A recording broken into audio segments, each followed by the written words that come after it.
Oh, I guess I'm live. Great. I opened this one up taking a giant swig of Gatorade. Gross. Sorry, everybody. All right. Let's get everything set up and start messing around.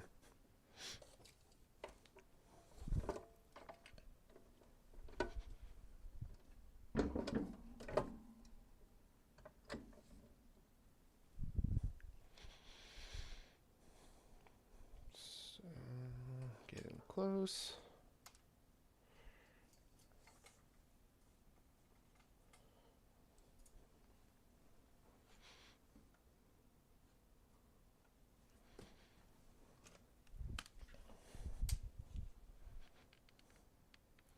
All right, good shot of the inputs. I am going to go grab some cables and check the chat as we go.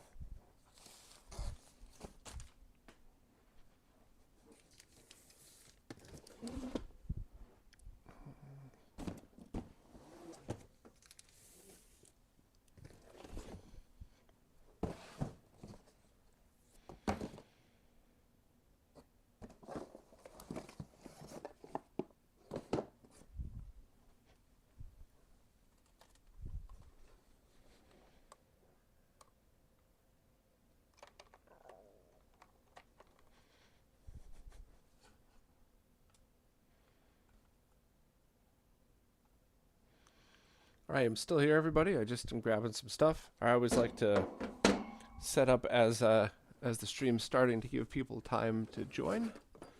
And as always, I'm going to have a summary of these after when I'm done. So I'll just show one more time. This is the back of the monitor, and we have this connection for the external control board. So if you have like a candy cab, you plug that in and you run it to where the normal location would be. A DVI input, HDMI, DisplayPort, and VGA. And also looks like a 3.5 millimeter headphone output. And it says audio output to 8 ohm speakers, non-amplified. Okay? And then over here is the IR sensor, and then just the control buttons, but there's also a remote and stuff like that. And right here, can you see that on screen? Sort of-ish. Yeah, right here, these 4 screws are where you would mount the RGB board, which is optional but cheap. Cheap compared to everything else in the retro scene, I guess. And that's how you would get direct RGB in from your arcade machine. So as always, I got to start these streams out explaining why you would want one of these. The purpose of these is you have an arcade machine, candy cab, stand-up machine, whatever. Your CRT dies, you can't find a replacement for it. So you buy one of these, either, if you have many arcade machines, you buy it as a temporary fix, but now you always have a backup, or you just like it and you buy it as your permanent replacement. And the thing that separates this from every other LCD panel is the fact that it can accept 15 kilohertz signals, sharp scale them, and in fact accept signals directly from arcade boards via that extra adapter. I showed those in the other live streams. I just want to do a quick overview, just to always add context, because people always come in, rightfully so, come into the stream like, it's stupidly expensive. Why would anybody want this? Didn't you just review a budget monitor that's better? Everything's in context. So you have an arcade machine, your CRT dies, you put this in its place, you put the RGB board in its here, and all you do is swap the RGBS wiring to this and feed it power, and that's it. No supergun, no rewiring the panel, nothing else. In that context, I really like these. As far as like I want to start playing retro games and I'm looking for a square LCD, get a 16:9 one and put some cardboard on the sides. I mean, no disrespect to Arcooda, but like I'm here to save people money and give you premium options, and this has both. But just want to put that, make sure I get the context in key here. All right, and I will be checking the comments and the chat as much as I can. For now, I'm just gonna kind of position this thing so we can see it. And I'm going to start out with some analog inputs, and then I'm going to connect the Tink 4K, which is, an interesting use case, because that's a lot of money to spend if you're just going to connect a scaler to it. But it'll also help us test some stuff. So we'll go through and do the diligence for all of it. And in fact, since we already have this sticking out, I'm just going to connect this HDMI cable so we don't have to rotate it again.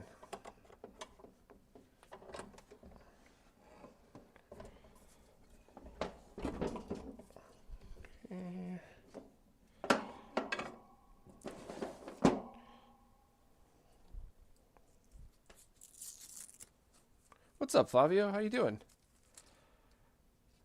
Sheldon, I don't know. Maybe it is. No, I'm kidding. I actually cheated this time and I powered it on before the stream because one bad shipment for a monitor that's been bounced around for months is understandable. Two would have just been really embarrassing. But no, it's fine. Unless I dropped it and didn't realize it. Okay, I'm going to do the peel. Everybody loves this. I'm going to even put the microphone right up against it.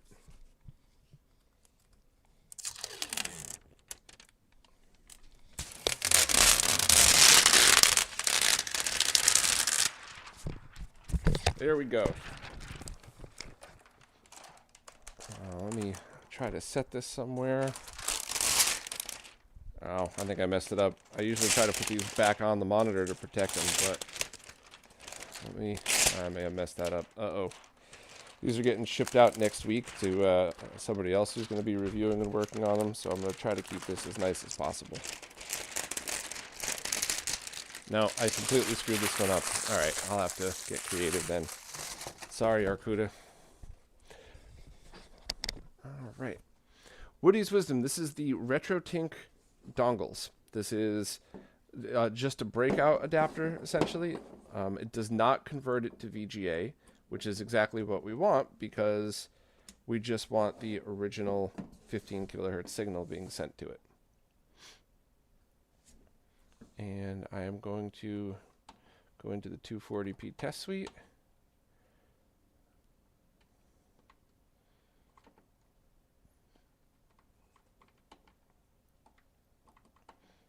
All right, let me make sure I'm in focus. I'm lined up.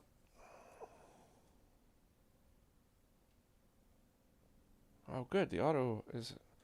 This Sony camera, I bought it because of its slow motion capabilities. It does 960 frames per second, but it does a really good job with its autofocus and stuff like that. Great secondary camera to have. All right. Colin Codes, then don't look up the price of this one. You'll fall off your chair.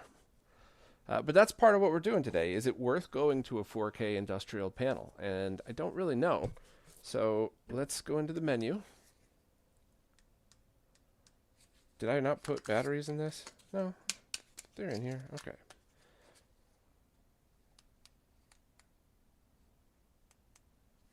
Uh-oh.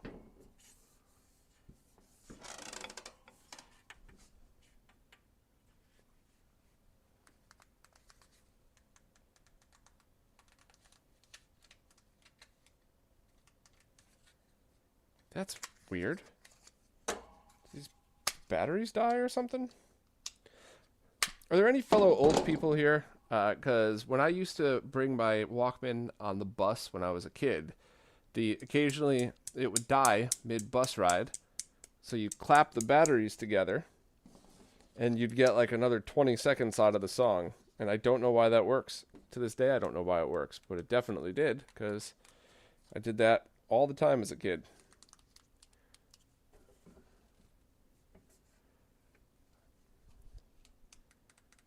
Well, I know the menu's working, but it's very odd that the remote isn't, and they're all their same remotes, so... Well, that stinks. I guess I'm going to have to just use the buttons and back. I could swear this remote was already working.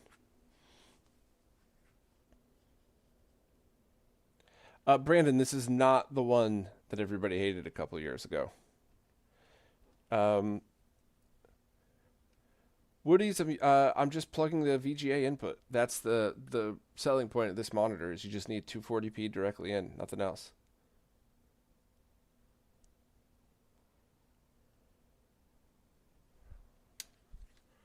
All right, let's see. So up, down, menu. Let's try this. Menu. So backlight, brightness, contrast. All right, so we're gonna mess with the sharpness in a second. You know what? They sent me a couple of remotes and another board. I'm sorry to keep everybody waiting, but I'm gonna just figure this out because I can't reach behind. Actually, you know what? Maybe this is a good time to try showing off their input board. Oh, and it also extends the IR sensor. So we'll try that. See what happens.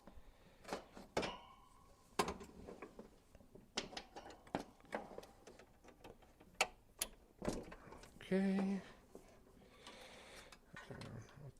Pull the rubber band off.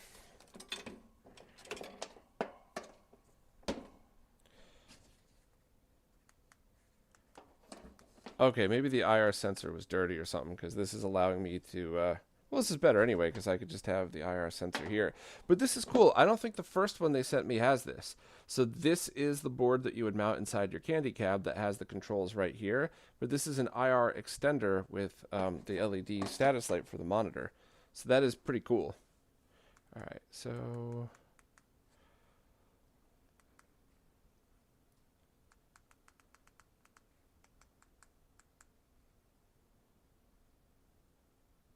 You know, we should be in the monoscope pattern, I think, for this. Let me... All right, so we can see the text here. Can we see the text? Maybe I should move it in a little closer. All right, and we're going to go to picture.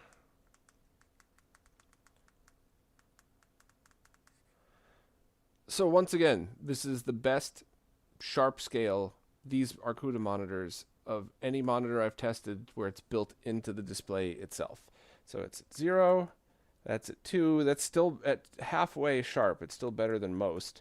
And I go all the way up to 4, and it's not a Retro Tink 5X, but and it's certainly not a 4K. But for plugging an analog signal directly into it, this one is definitely good. We'll check phase. Actually, you know what? We can check phase now. Oh. Okay.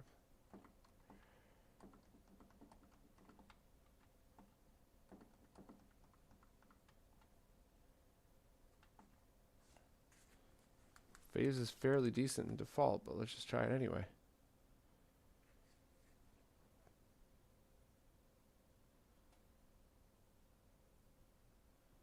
I'm not sure if this is coming out okay on stream, but adjusting phase is definitely working. It's getting worse and then better, which is what it's supposed to do.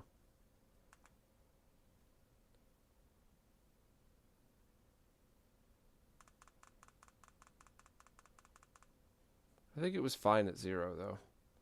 Not perfect, but fine.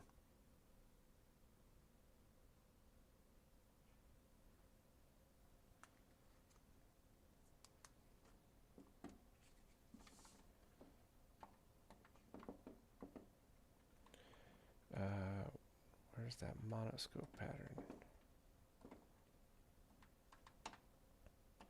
All right.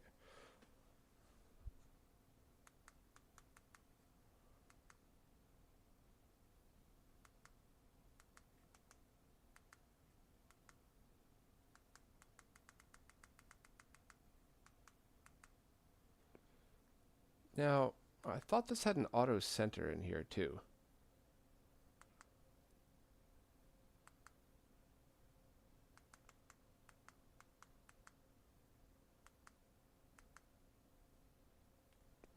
Let me try that.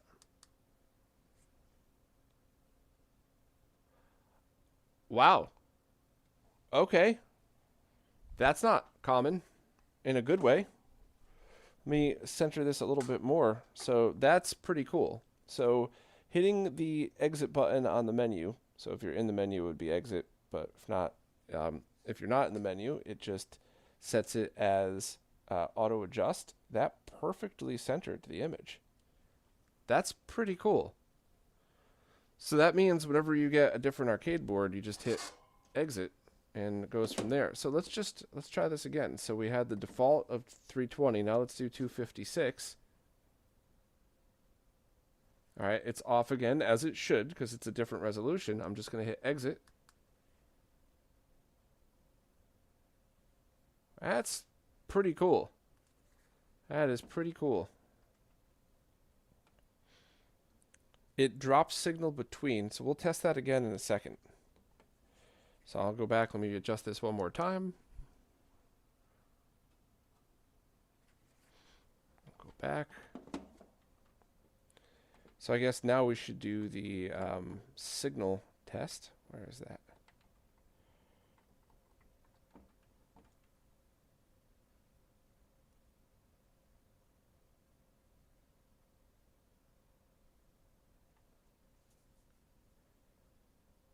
So it's not accepting 480i. That's interesting. Well, 480i from a Genesis. Remember, all analog consoles have different outputs to them.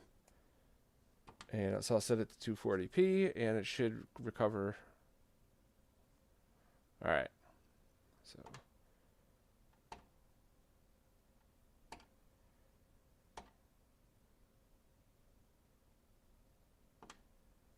and it took 3.5 seconds to recover back with 240p. So interesting that it doesn't accept 480i from a Genesis.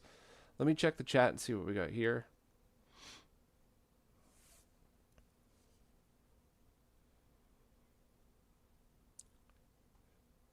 Shivon said they'd put the batteries under their arms. Body heat would make the chemical reaction happen and give you a bit more before the batteries were finally dead. That's funny. What would a 4K 4x3 panel be used for if not arcade cabinet replacement? Digital signage? Yeah, exactly. So that's one of the many reasons why these panels are so expensive is they're industrial grade. They're meant to be just put up in a restaurant somewhere and running 24/7 with the menus and stuff on them. They're built to be bright and very robust. So, and you know, not everybody needs that, but you're not just getting like a budget panel in a, you know, in a metal case. There's a reason that they're expensive. Doesn't mean it's for everybody though.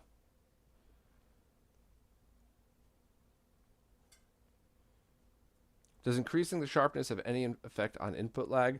It should have 0, but we're going to test that in a bit. So let's go in and test colors now.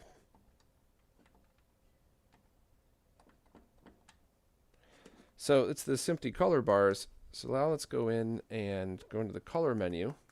And this is going to be very cool for Japanese games. If you could set it to, yeah, okay. So Dan Mons did this research a couple of years ago where a lot of Japanese games were programmed with the 9300 or 93K temperature standard. So you could just change that right in the menu, even though US usually uses 65.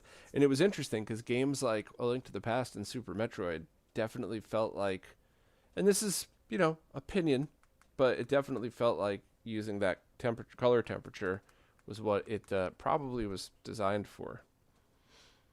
All right, let's check up any... Oh, you know what else I wanted to try, which I forgot to do last time? Let's go back into the monoscope pattern. It retained it. That's still fine. Let's see what overscan does, because I never found that to do anything.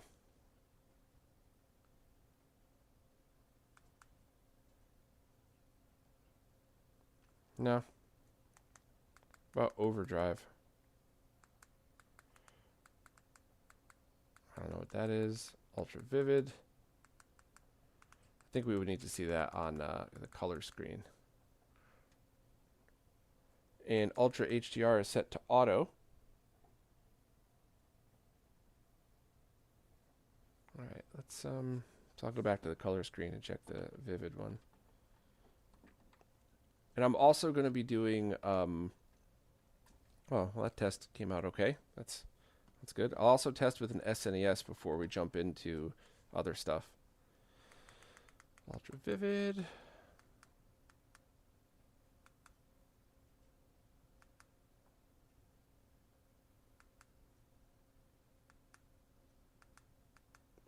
I don't see a difference between low, medium, and high. Let's check another color pattern.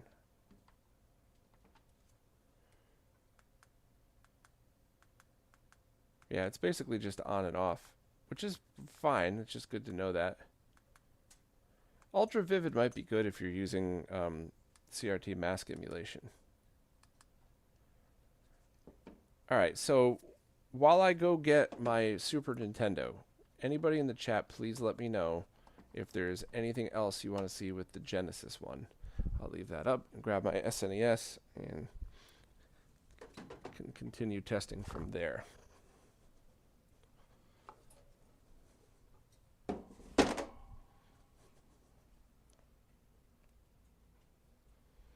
What's up, Shadow Mask?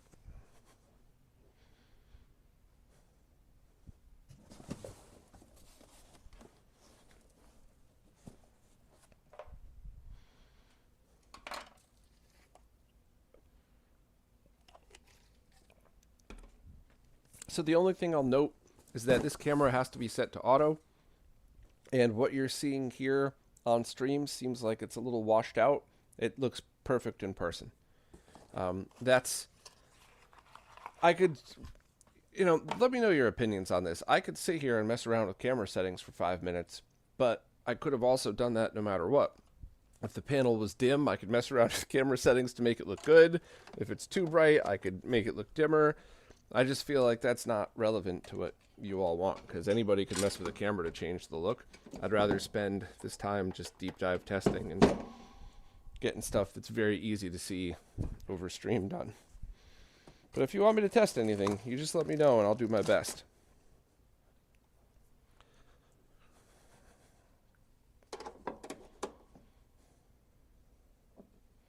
All right, turning this off. Plugging that in.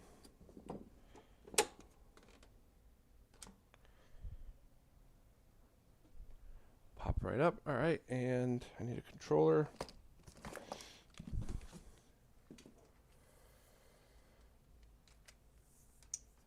Is that shimmering or compression? I'll find out right now with the SNES one. Great question.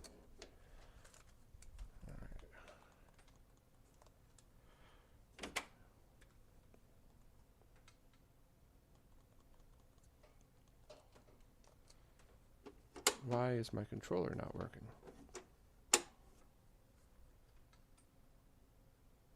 There we go.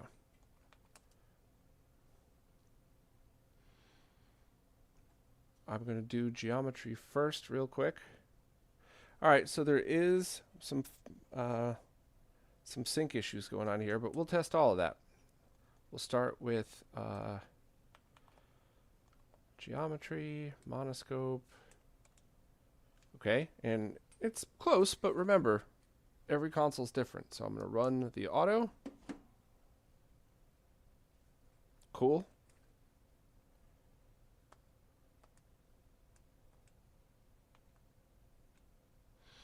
There's definitely some vertical interference here, and this is, I don't remember which SNES this was.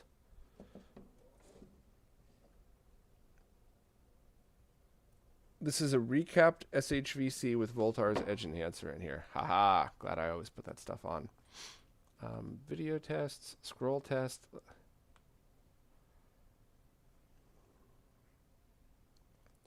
So, it's not shimmering. It's got the same amount of motion blur as you'll see on any LCD panel, but there's no shimmering here. That was a great question. Thanks for bringing that up. So if anybody sees that, with the exception of the interference that I'm getting, it's not, it's the compression. I appreciate you bringing that up. One of the many reasons why I love doing these things live. Color bars.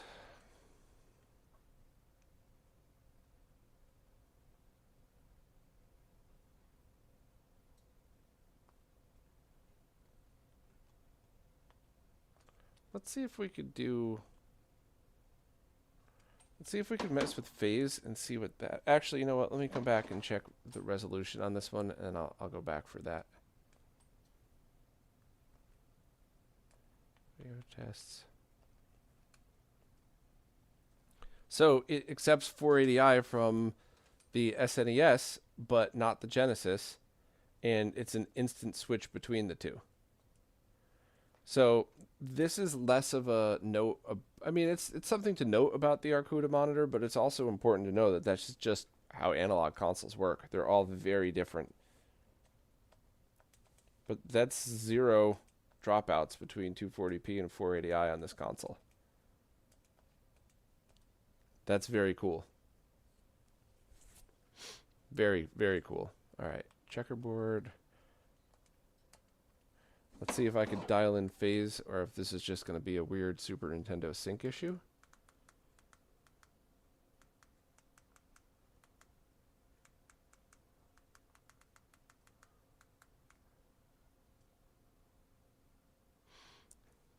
Interesting that it was set to 0 for Genesis and set to something else for this. I wonder... All right, so we have it set to +5. Let me auto adjust again and see what it's set to now. Does it try to auto adjust phase as well? That would be pretty cool. Yeah, it does. Well, that's pretty neat.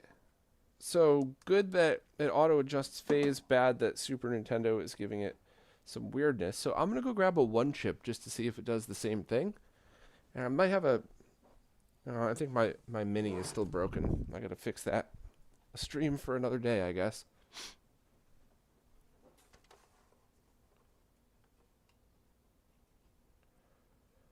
There is no game mode because it's always in game mode. Hey, what's up, Lily? All right, switching this over.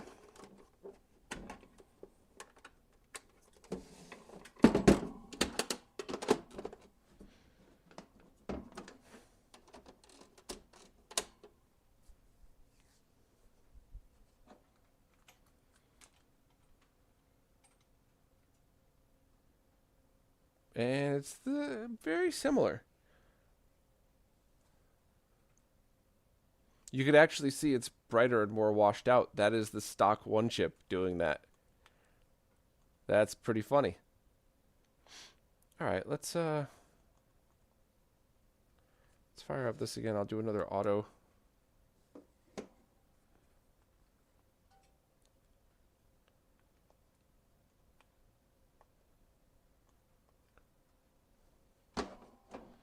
So you see how E and F are indistinguishable? I don't know if you can on stream.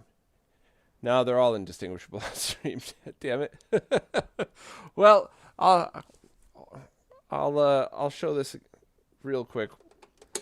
So the Super Nintendo has got a weird signal that caused a little bit of interference. That's you know, to be expected with analog, but that also means that potentially some of your arcade boards might do that. And let me load this up again. Go right back into the other color bars.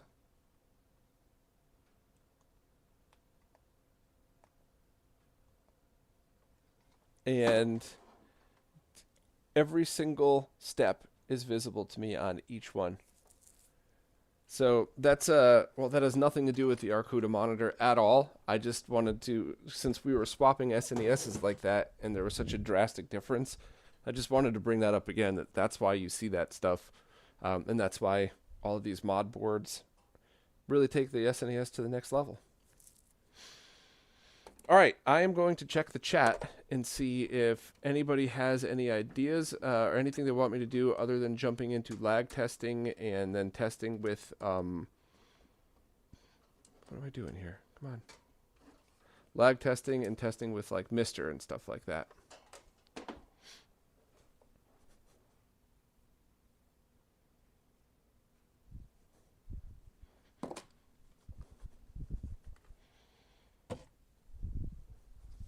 And in fact, while I'm waiting for anybody in the chat to ask anything they'd like, I'm going to set the Mister.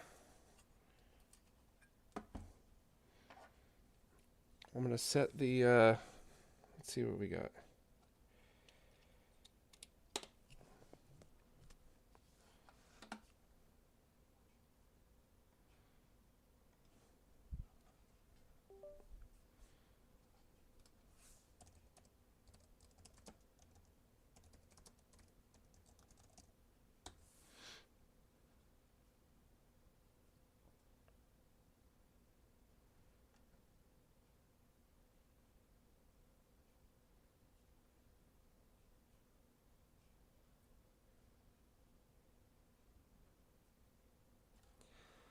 Yeah, I think I'm just going to have to...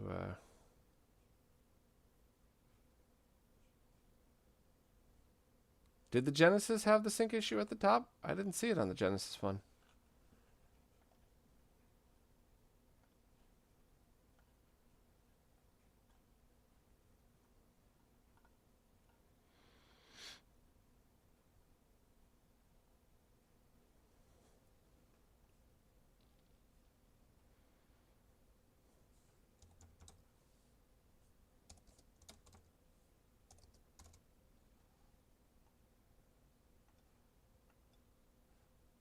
It's the 26-inch panel.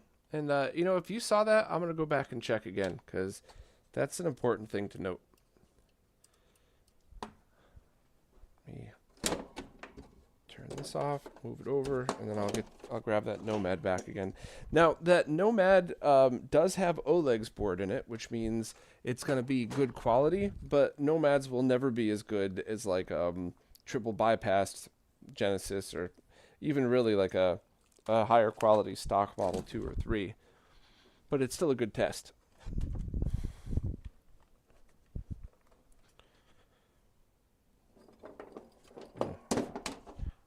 Where's that other adapter? Here we go.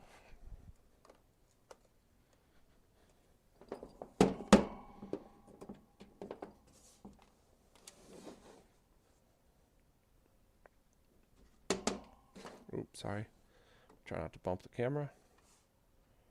I don't see any interference whatsoever.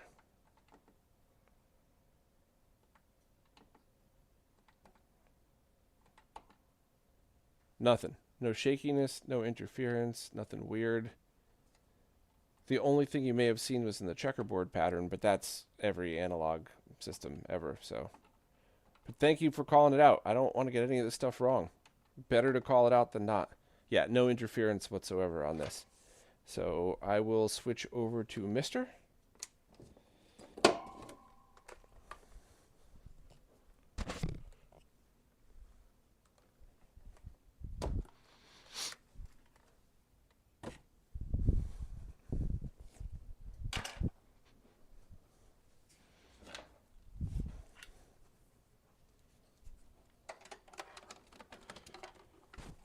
Let me get my SNES plug out of the way, otherwise I'm going to start losing them like I always do.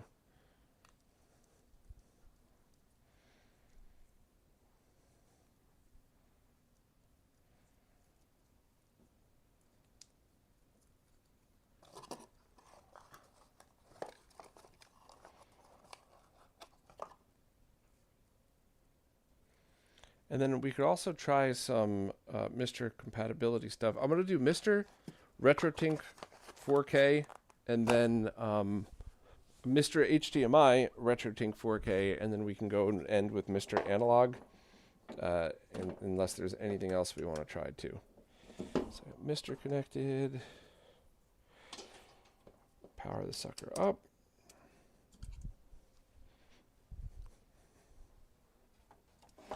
My keyboard is still plugged into my Raspberry Pi.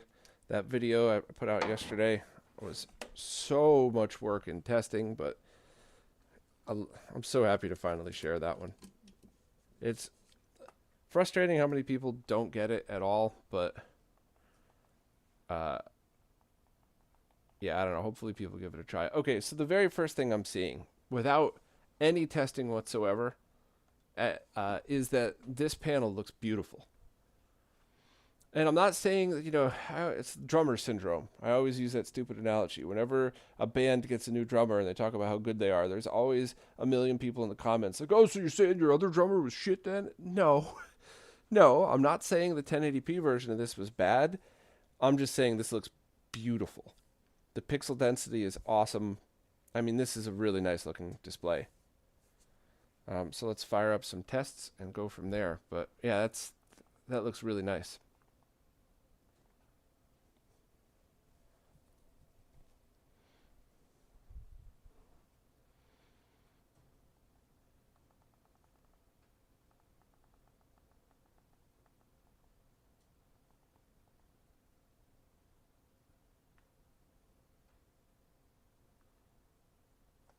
Yeah, this is really nice.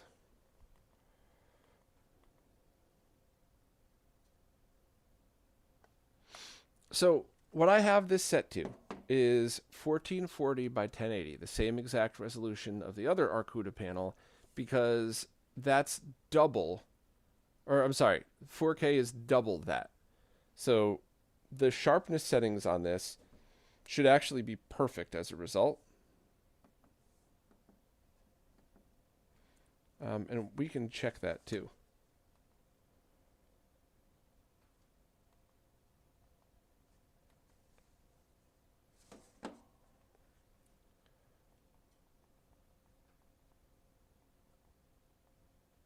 Actually, let's try this.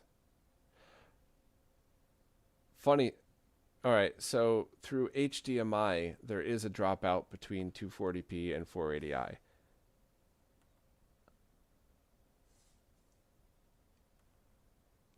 All right. But this is also the Genesis. You know what? I know I'm ADHDing this year, but let me switch over to the SNES core and see if that follows, and if the timings follow through HDMI, because the Mister is now set into its lowest latency mode, which is like 4 milliseconds of latency, I think.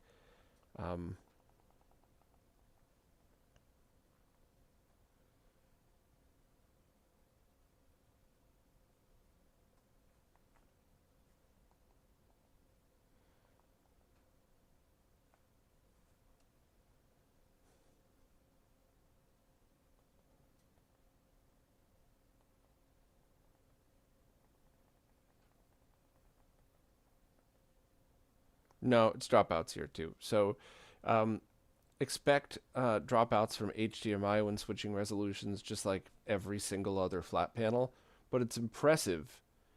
So I guess when I'm testing this, it might be easy to think, oh, there's dropouts, that's a problem. It's actually the opposite. This is performing the same as every other panel that I've tested. And what was not performing the same was when it didn't drop using an SNES over analog. So that's a good sign. That means there's more of a chance of your arcade machine, if plugged in directly, staying pretty solid. But let me see some more stuff here. Test patterns. Let's see sharpness here. So, all right, sharpness is 4. All right, hold on. Time to old man this. Where's my glasses?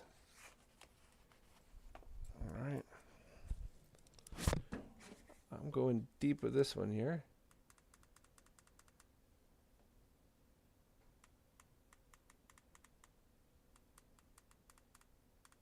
So I don't see any ringing whatsoever when it's in the highest sharpness. I think it's just doing a really good doubling. And now with these glasses on and so close, I can see the pixel density is really close to each other, which is why it looks so sharp and awesome. So I know there were a bunch of people, including Arcooda, who was like, what are the Mister settings to use? And there's nothing I would change for the 4K version. You're still going to want to do 1440 by 1080, which is as easy as just adding that to the INI file. So that's very cool. That's and now it's just and set sharpness to 4 on this monitor. And what you're essentially getting is, I mean, I don't want to call it a nearest neighbor integer scale without doing a little more testing, but I'm not noticing any ringing. And that's definitely something that you see with a lot of these displays where you turn up the sharpness. It's more like, edge enhancement or whatever that crap is. It's not actually sharpening it. Let me try scroll test again. No shimmer. The sharpness here, though, is really translating well. You still have LCD motion blur, just like every LCD panel, but it's top tier for LCD. Those videos I did a couple months ago should really clarify what I mean by that. Not an insult. It is what it is, but yeah, the sharpness here is beautiful. All right, let me check the chat before I move on. It's an IPS panel. All right, let's go.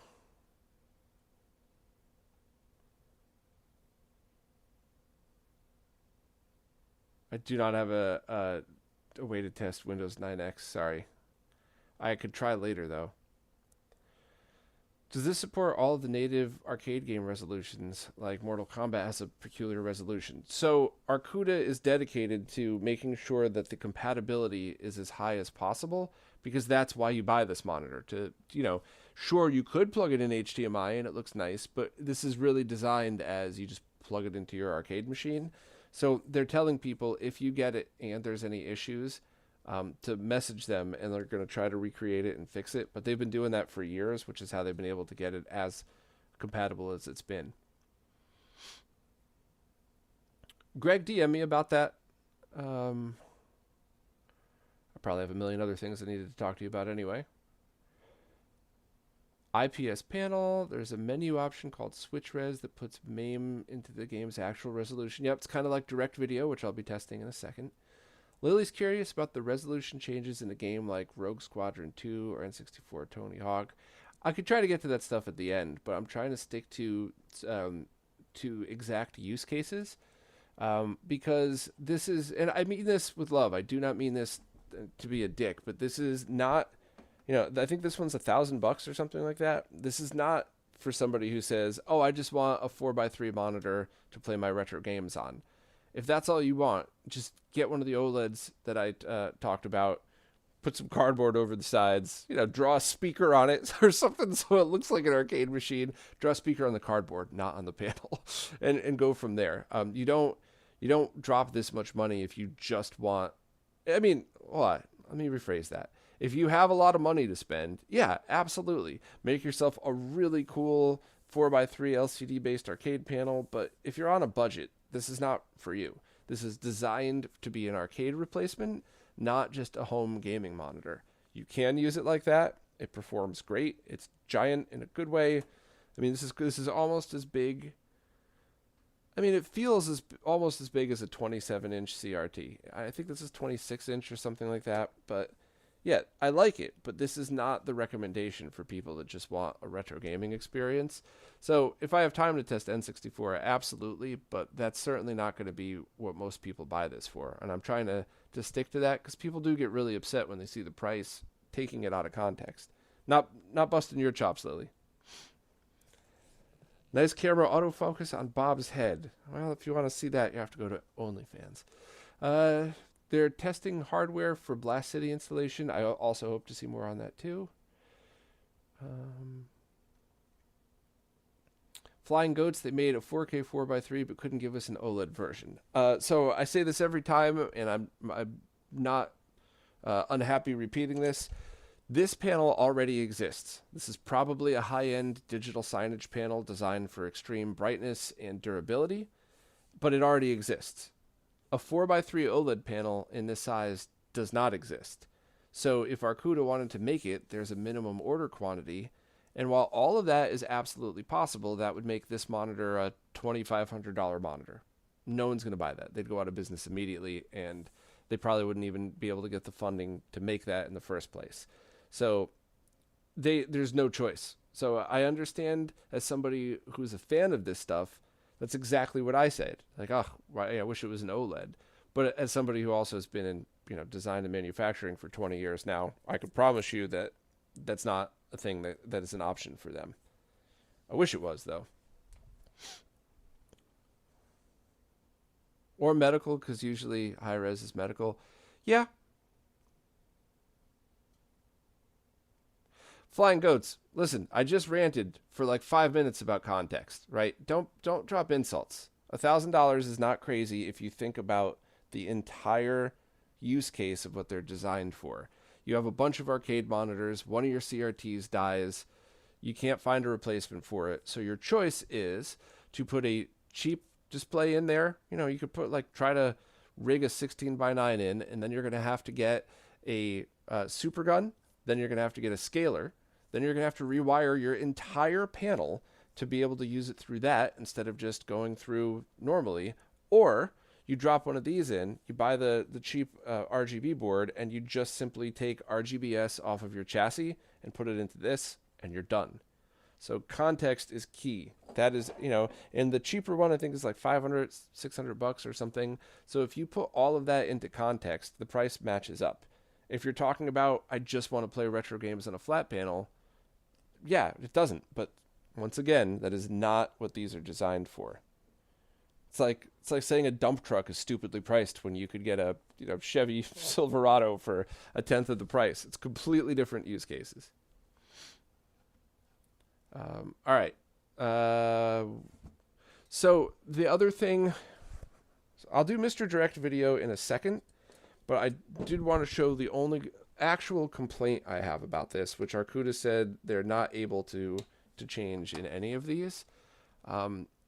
And this is my only true complaint. Let me set this and I will.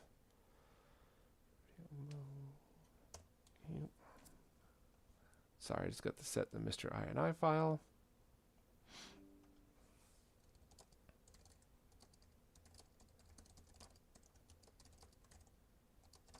Let me leave myself notes for later.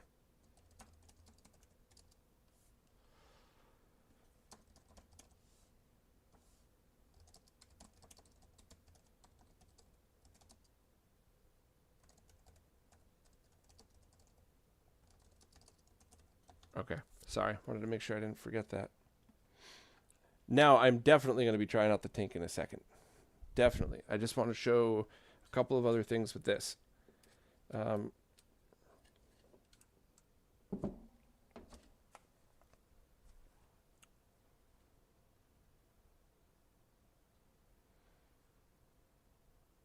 So now I have it set to standard 1080p. And let's go to...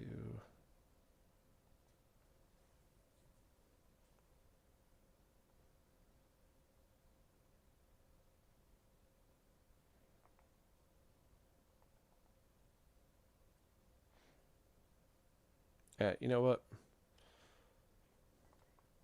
I'm just going to load this one because it's got the title screen. So, you send this display, as well as the other one, 1080p. It jams all of the resolution into 4:3 and squishes it. So, that, and what I would have liked is an aspect ratio to stretch and then just cut off the sides. That apparently is not possible.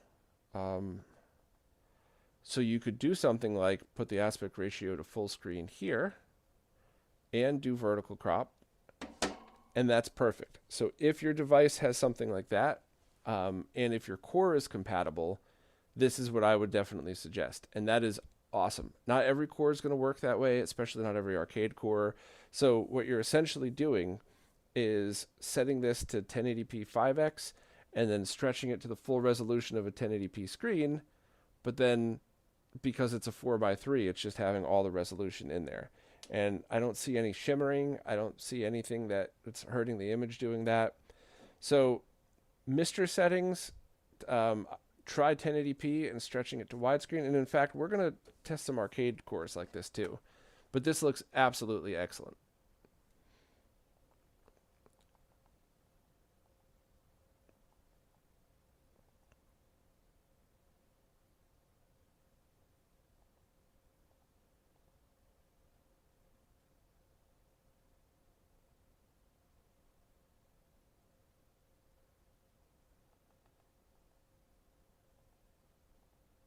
Yeah, awesome.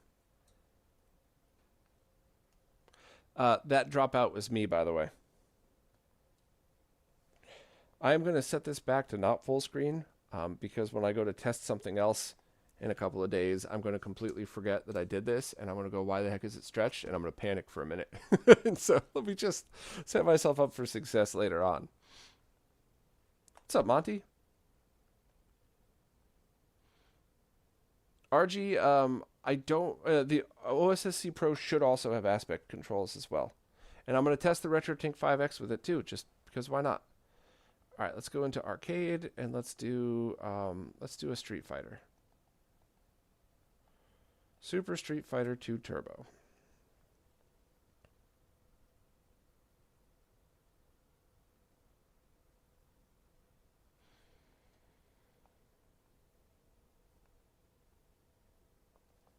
Okay, video.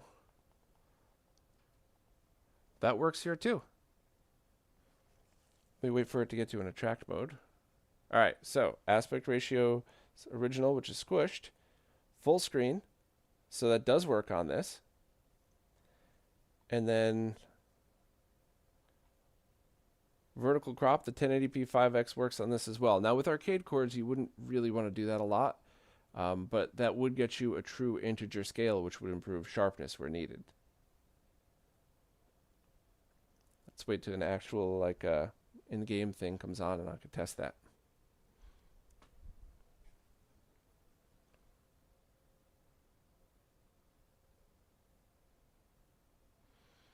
Come on, let's get some gameplay footage. All right. So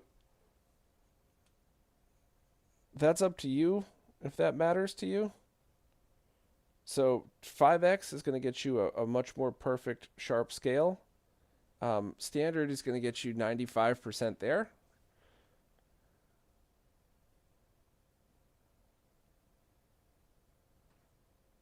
I mean, they both look great. This is up to you, but so yeah, that's awesome. I'm glad this is working the way it should.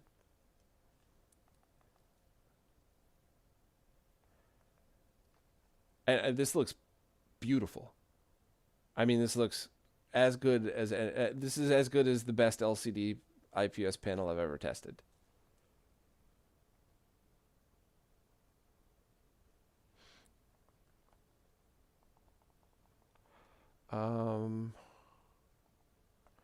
Let's test some weird ones. R-Type is always a good go-to. Hey, what's up, Bubba? I'm a Barbie girl. Sorry, dude, I had to. You can't get a comedian in the chat and not have me bust chops a little bit. It's just I can't help it. Sorry, everybody. Inside joke. I'll have to explain someday. R-Type.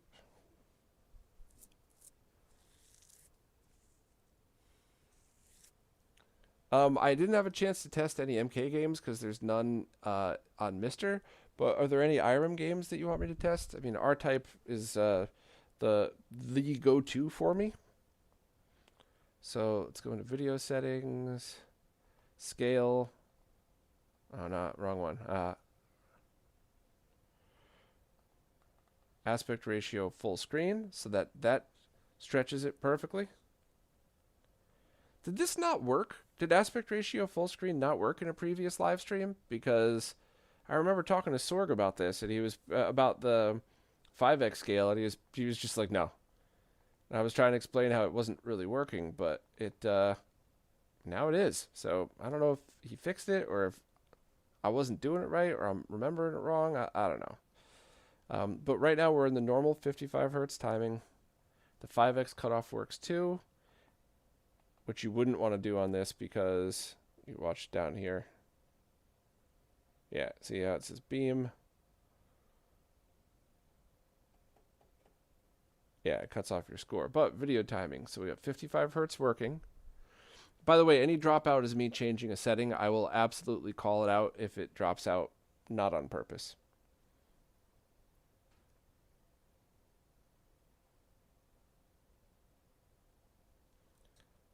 .57 hertz is working.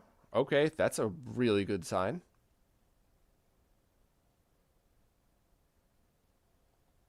.60 hertz obviously is going to work. And then back to 55. All right, so that's great.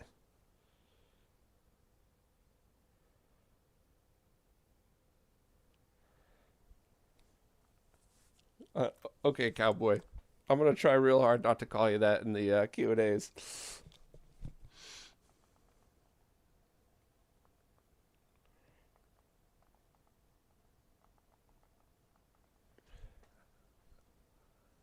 Dragon Breed. Let's check out that one.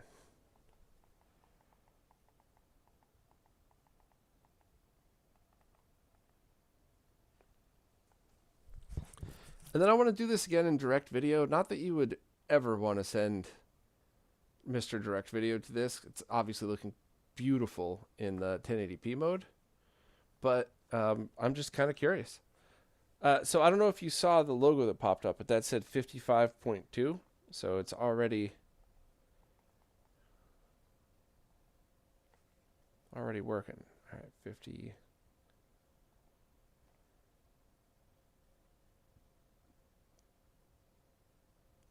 Yeah, that looks good too. And I think that's 60, which is obviously going to work. Yeah. And we're back to 55.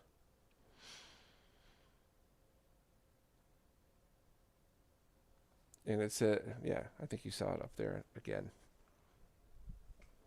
I mean, this looks really, really good. This is, I mean, this is as good as the best IPS I've ever seen.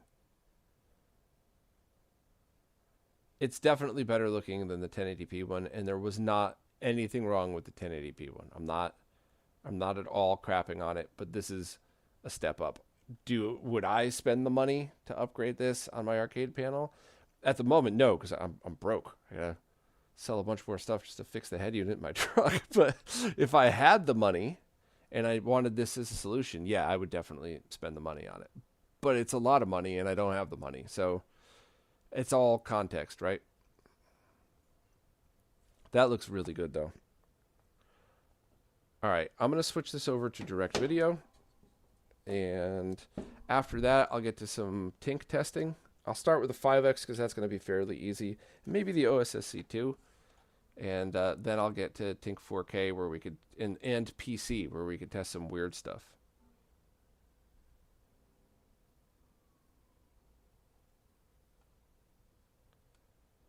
Flying goats, you're right, I forgot. I'll set that in 1 second. Well, not 1 second. Give me like 5 minutes, and I'll test the CRT filters. That was a great suggestion, and I shouldn't have missed that.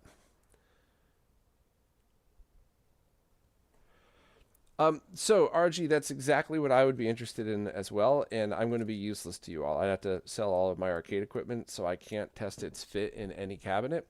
But there are people who are posting pictures and then sending them to Arcooda, and Arcooda, with like, hey, post this on your website to show people how the installation is working. So, all right, this is Mr. Direct Video, so it's gonna be off. It's gonna look weird, but let's go into. Let's just throw this thing to the wolves. Let's go right into R-Type. Because we knew it worked in 1080p, so let's see.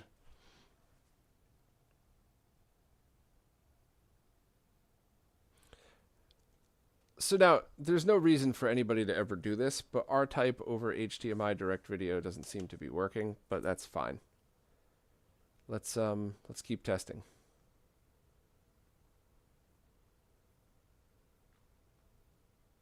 And I could use the Mister's analog output to test as well. Let's go back to turbo.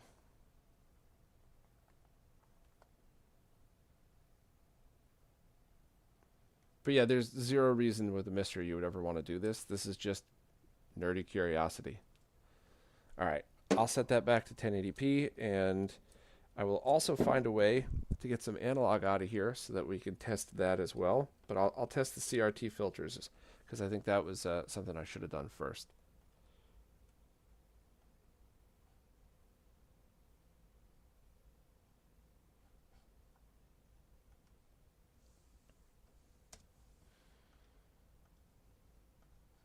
So for anybody who was watching, I just want to reiterate that was direct video over HDMI, and there's definitely no reason to do that other than just nerdy curiosity. So no complaints there.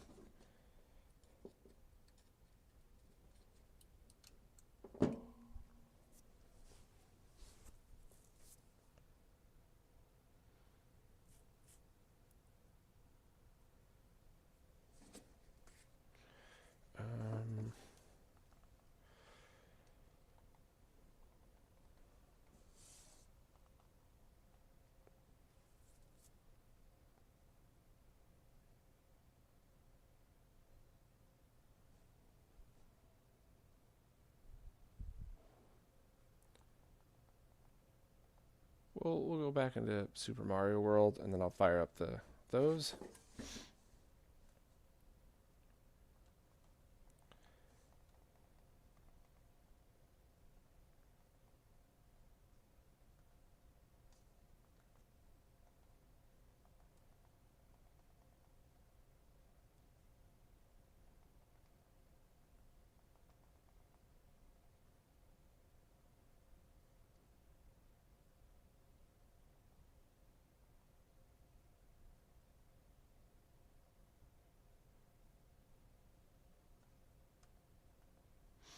Not bad.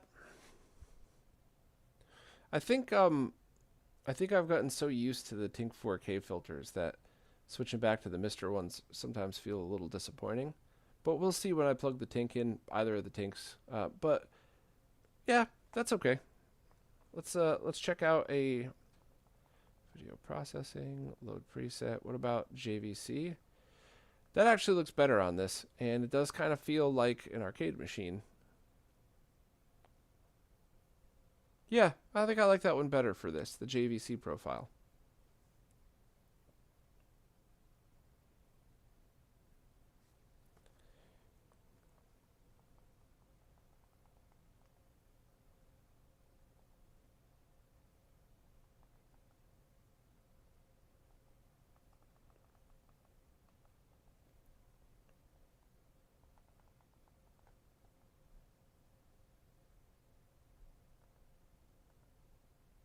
All right, let me grab some stuff in order to get analog video into this. Y'all could enjoy the Mario World title screen. I won't have sound on because I don't want everybody to have that stuck in their head for days, like often happens to me.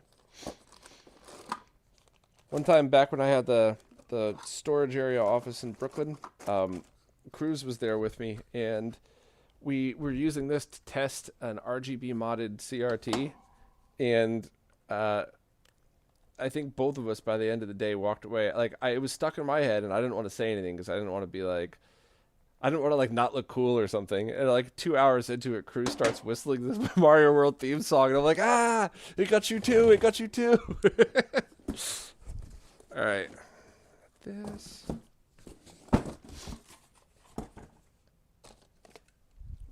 All right, we have so. I am using a Scart cleaner simply as a pin conversion changer, and I believe I'm going to need a USB cable to power it, and then I should be able to switch it over to analog and test that as well. And then I'll grab the Nomad again, and we'll do OSSC, Tink 5X, and then we'll end on the 4K Pro and PC, because then we're going to test some weird stuff too, which is always my favorite.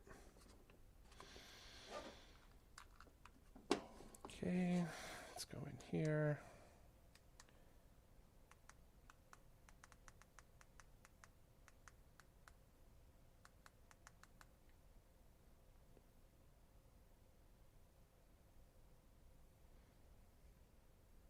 Nope, that didn't work. Let me...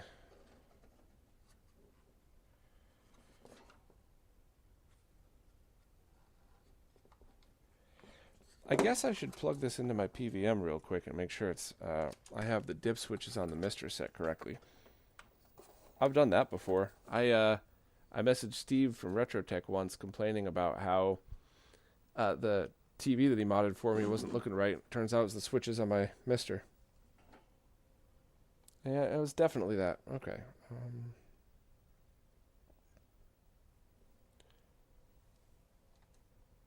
Yeah, that's all that was.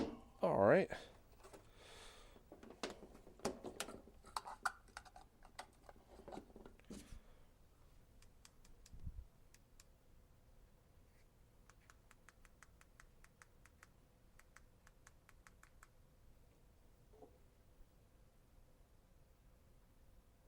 All right, cool.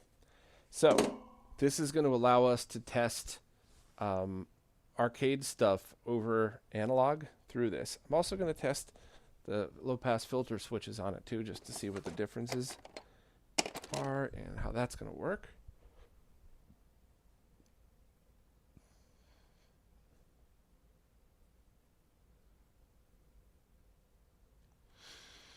Yeah, essential nonsense. Price in context is just crucial when you're talking about these. First of all, if you work hard and you got a bunch of money, buy a whole bunch of them and have some fun. If money's not an object, I love it.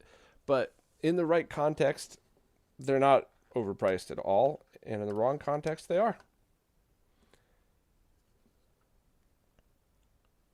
All right, so it's we're getting sync issues here with the sync stripper off.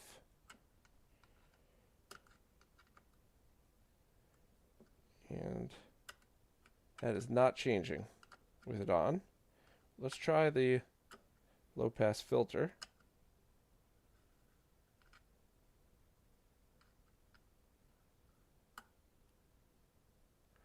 Okay, so with the low pass filter on, the image gets blurrier, which means that this already has a low pass filter built in, which is what you want. That is a very good thing.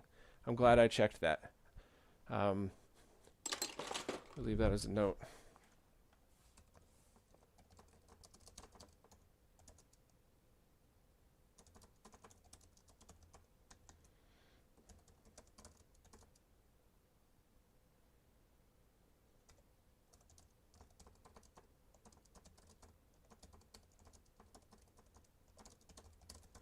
And you know, if I still have time at the end, I have the other panel here. I want to just try it out and see if that Mr. Stretching issue was me, the panel. I'm curious now, because if it was me, I'll not that he's going to care, but I'll apologize to Sorg for even wasting his time. He doesn't care either way. But I take this stuff seriously. I don't want to mess with anybody's any time spent on this. All right, so auto adjust. Cool. Let's go in and do some arcade cores just to double check that and to see the scaling.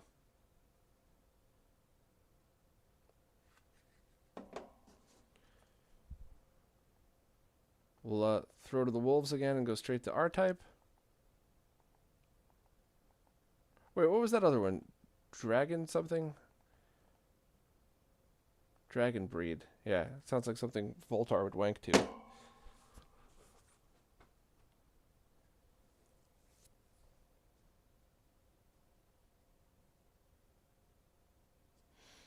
Now remember, got to give it a minute to boot, and then I'm going to do the auto adjust. I'm going to do it a couple of times. They said that was one of the tips that Arcooda had given me after the last stream, is for whatever reason on weird timing cores, you might have to do it a couple of times and then manually mess with it. But it already looks pretty good.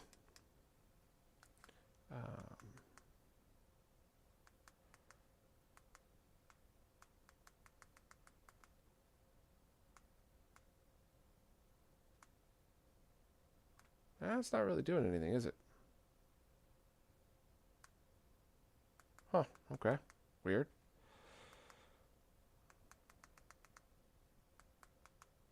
Turn off overscan and see what happens.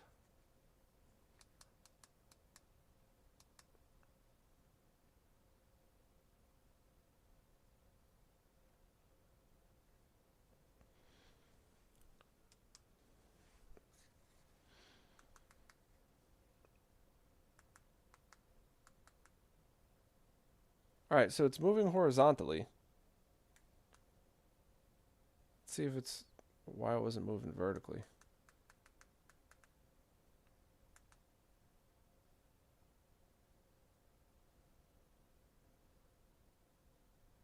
Yeah, it's not doing anything. A clock.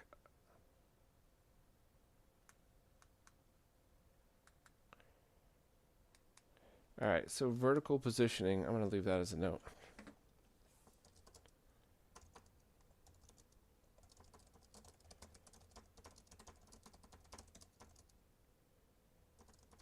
Or horizontal position. Wait, no, vertical, but horizontal is. Yeah, okay.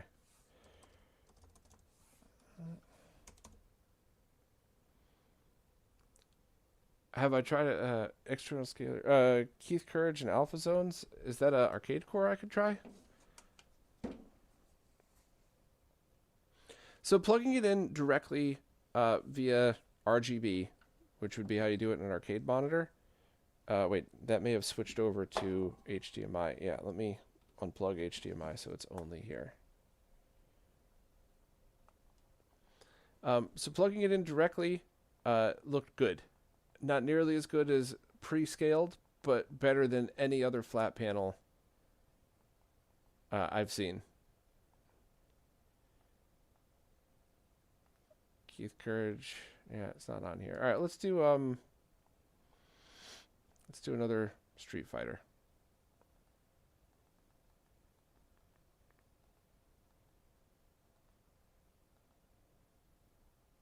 Actually, you know what's a good one with a lot of colors is Outrun.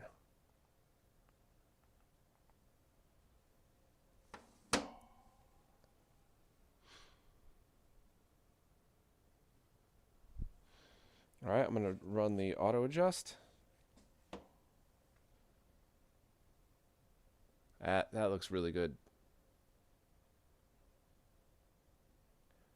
So once again, the built-in scaler on this is not going to compete with a Mister and the RetroTink 4K. That's not happening.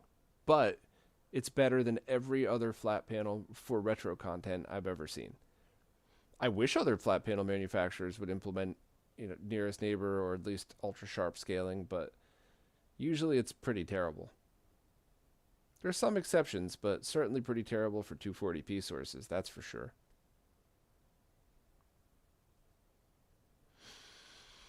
All right, I guess let me just grab some other scalers then.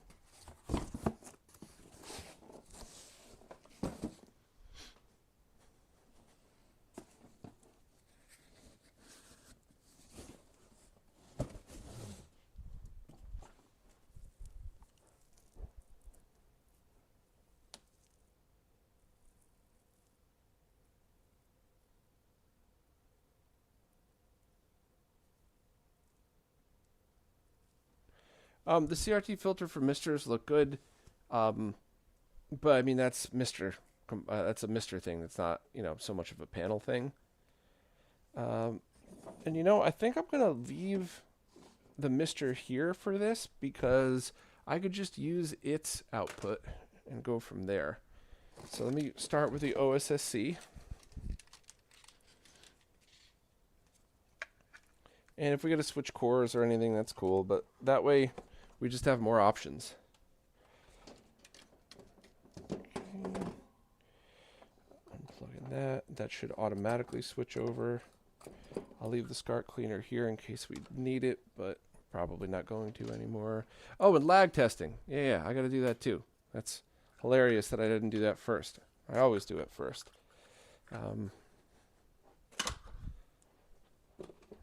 I would be shocked if it was any different than the other ones, though. All right, let me connect this.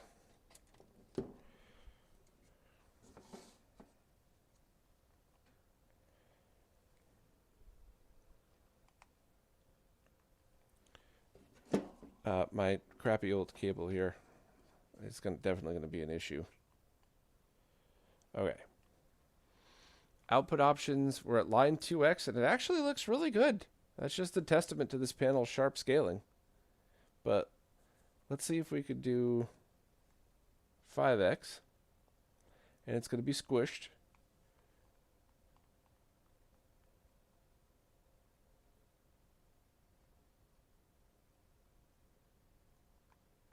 Oh, that's right. This doesn't have a generic 16:9, huh?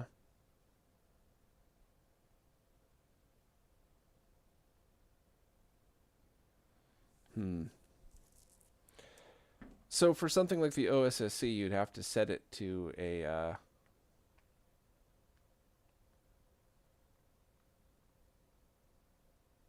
well, let me see. Let me try doing a pass through and see how the panel handles it. Yeah.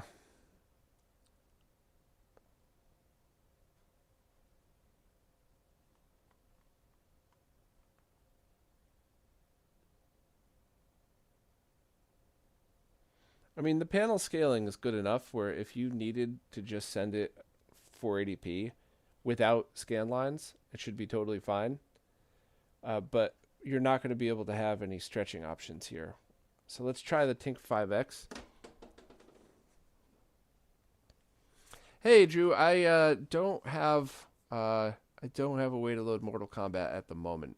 And I'm one of my streams that I'm going to be doing in the next couple of weeks is with that new, I think it's Replay OS. And if that performs half as well as I think it will, and I think it's going to be really awesome, by the way, then I expect a bunch of messages from me asking you to make sure that it works on there, that your Plus versions work. Sorry to be a pain in the ass, but I think if that works as well as I think, it's going to be an awesome way for people to play MK until we eventually get some kind of Mister device that can handle the FPGA power needed.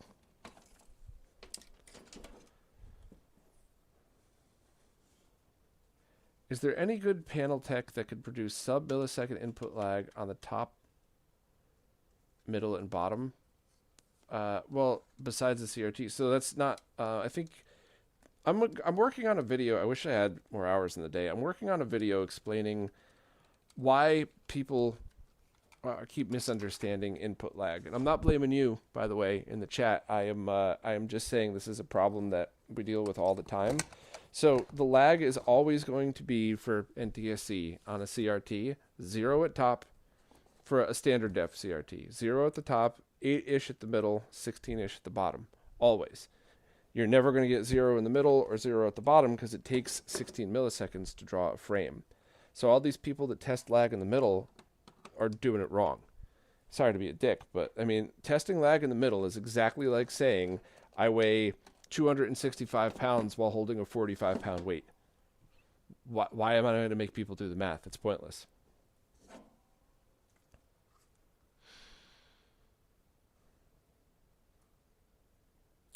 Okay, so now we're on the Tink 5X.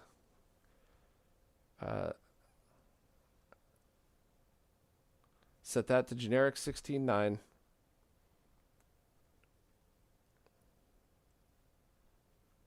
And 1080p over. And there you go. So that's how you would do this with the Tink 5X. You would just stretch that, and you would have to use the generic mode, which is fine. It's not as good, but this goes back to what I was saying before about having an aspect control on the panel itself. I think would have been better. But whatever. Let's switch. And in fact, with generic 16.9, I want to check CRT filters. Oh, well, these look good. It's going to look terrible on stream, by the way. You're going to get moire patterns and tons of craziness. Yeah, this looks very good. I mean, now we're talking kind of arcade monitory.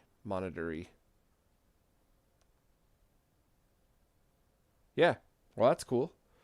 So that's all. If you're using a Tink 5X for this, you just would have to remember that you can't use any of the custom profiles. You just leave it to generic 16.9, but it still looks very good. And if you're doing it with a mask emulation, you would want a generic profile anyway.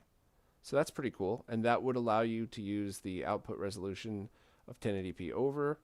I guess you could, let's try, you know what? Let's, just to be weird, let's try some of the other output resolutions. Like 2560 by 1920 by 1440.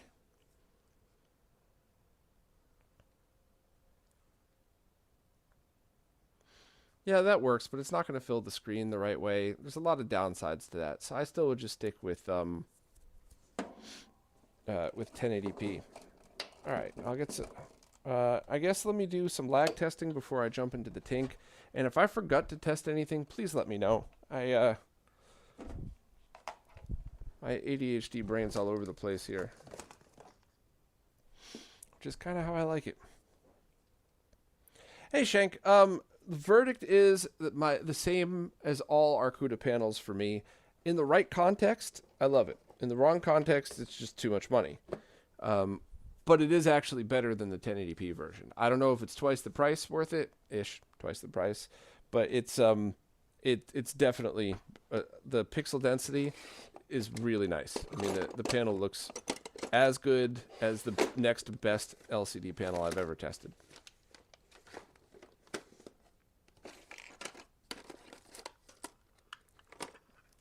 Okay. Do some lag testing. The great John Zini, Replay OS is really good. Literally using it now. Yeah, I did mess with it, but when it was first public beta or something like that, and I liked it. But then I saw the dev was constantly tweaking it. I was like, before I deep dive, let me give this person some time, because I think they were putting some real effort into getting it as good as possible. I just don't think it'd be fair to test something like that until it's ready. Okay, so exactly what I expected. 1080p 60, 2 milliseconds of latency. That's awesome. See if I could position the sensor any higher up here.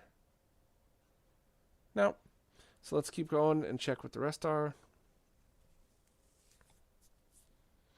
720p 60, same. 480p 60, same.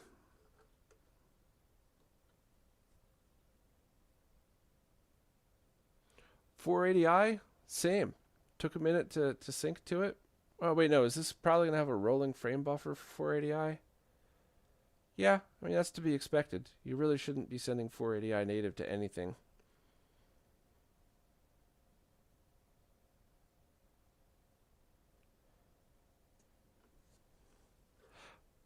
Sorry, you really shouldn't be sending 480i native to any flat panel.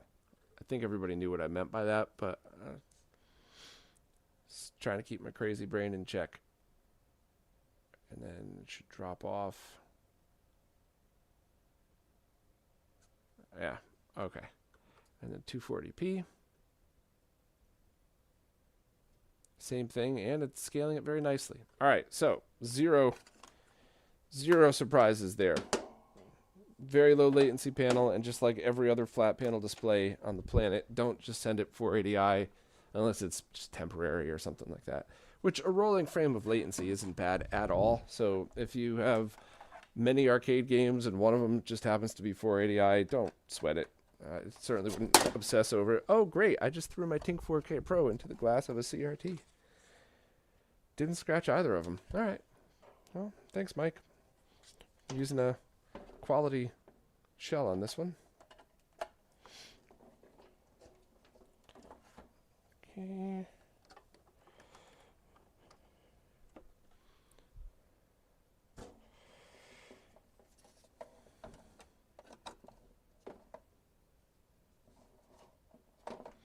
All right, and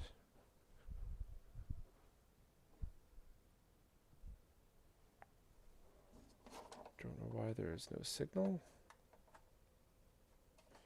Did my SD card pop out?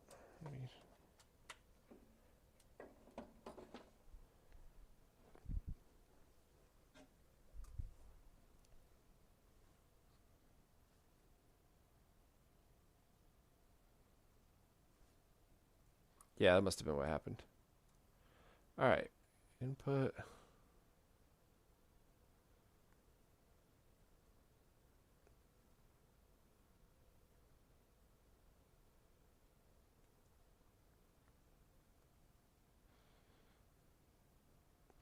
So 4K 60, it accepts it, but it squishes it. So same thing, advanced settings, scaling, aspect correction. We're going to go to 16:9 and proportional. And you can set this to 10x here if you want full overscan mode, which is probably not great for arcade games, but probably excellent for, or for like late 80s, early 90s arcade games. For anything before that and consoles probably is perfect, but there you go. There's your perfect 10x scale to... Sorry, that was me. That was me. Beat up old cable.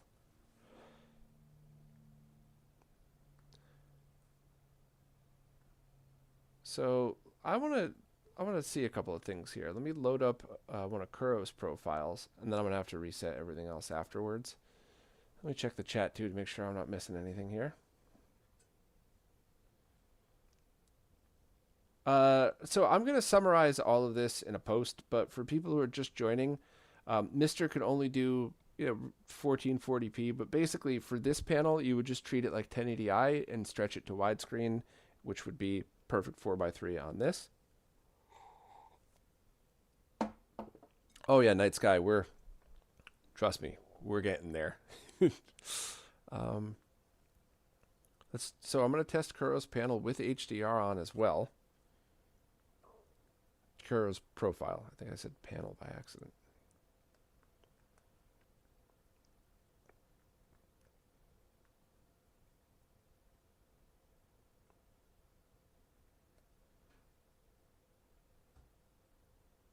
Leave it at 9x for now.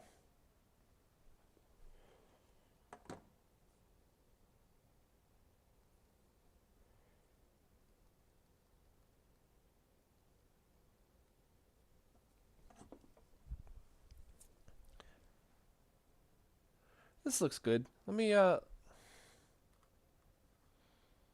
looks good, but let me test the profile that's usually my favorite for, well, let me just keep going until I find one that I think is a good fit on this panel. Actually, you know what? I'm going to go with my go-to because I'm used to it and my eyes could tell immediately what's going on with it.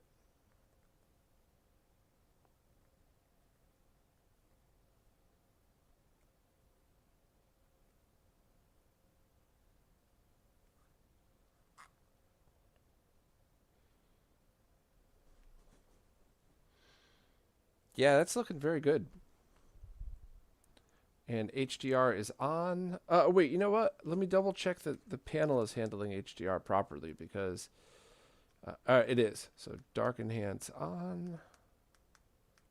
Sharp enhance.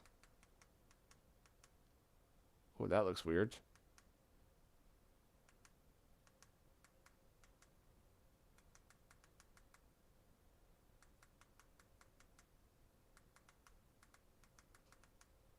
All right, so you're not supposed to have them both on at the same time, I guess.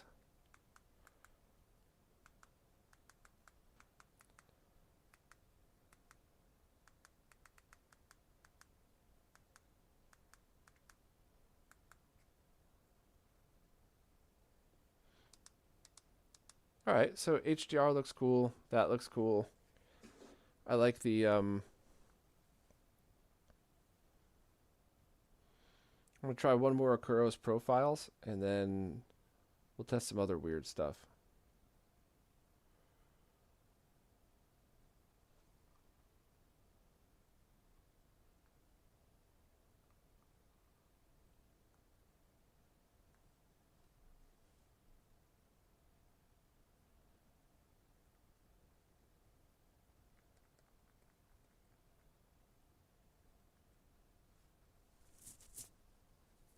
Yeah, it looks good too. All right, so I'm gonna set this back to default and test some other weird stuff and see what happens.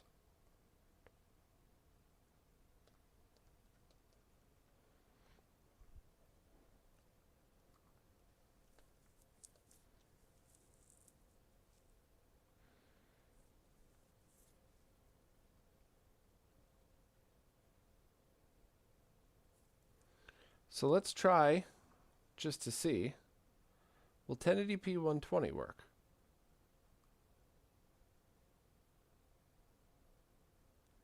Interesting. Interesting. It does. Okay. So we really shouldn't be running BFI on an LCD panel like this.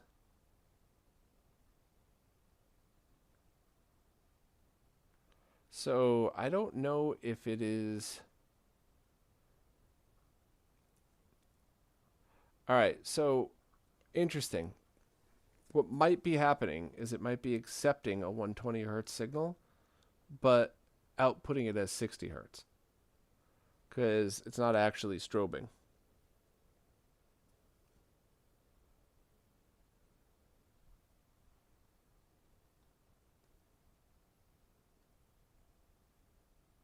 That's interesting.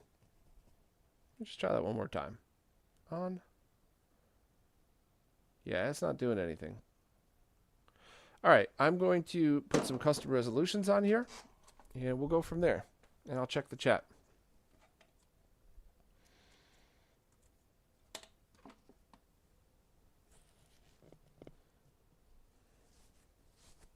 Anyone know the best way to safely power up an arcade CRT that hasn't been turned on in 10 years? Visual inspection first. No leaky caps, no wires, no shorts, nothing. All right, I want to go to the GuzPaz custom mode line calculator, which I'll drop a link in the description just because.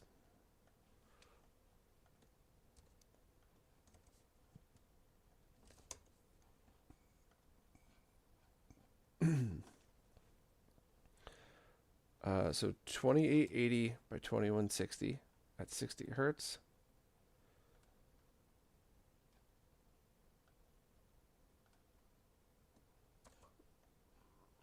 I'm just going to guess at these and go from there.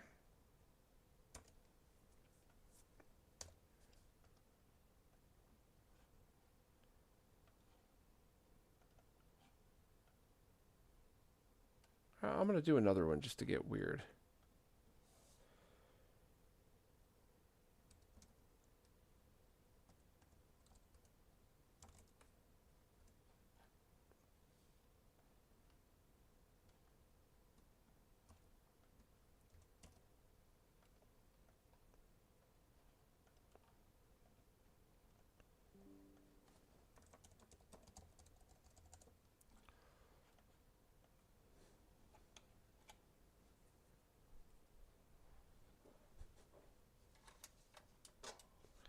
All right, so the one output that should definitely work, 2880 by 2160p, unless I got the mode line wrong. So if it doesn't work, let me try again. No, works fine.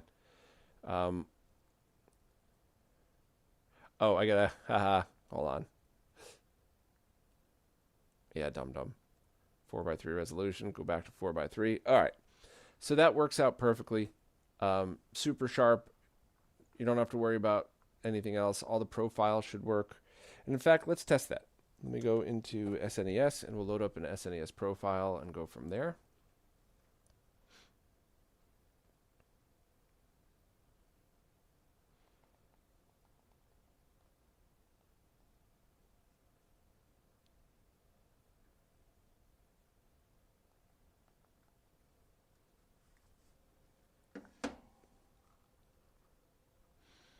Now, this is going to be sort of off, so if there's any of my fellow nitpickers watching, this is for experimental thing, not for anything else. All right, so sharp 10x.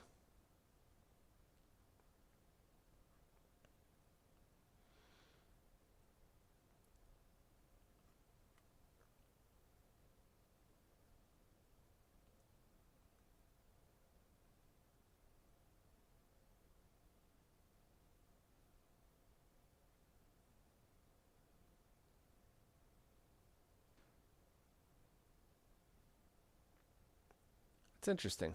Okay.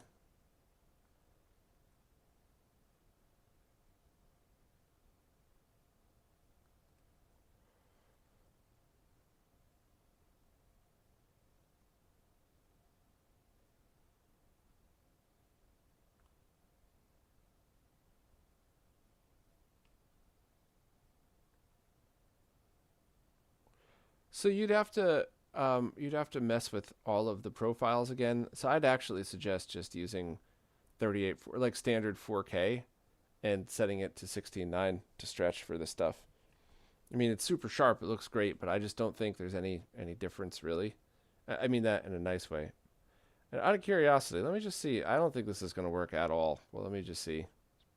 Whoa. Okay, we're running it 960 by 720 at 180 hertz. This is weird. Let's see what it does. We're going to bring this to 3x scale.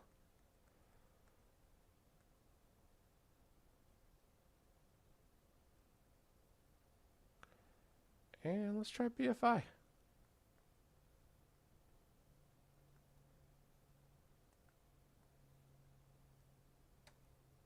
Yeah, so I don't think it's actually running at 180 hertz. I think what's happening is the chipset can handle that frequency and it's converting it to 60 because there's no flashing whatsoever. Like, I wonder what happens if we just go to like, yeah.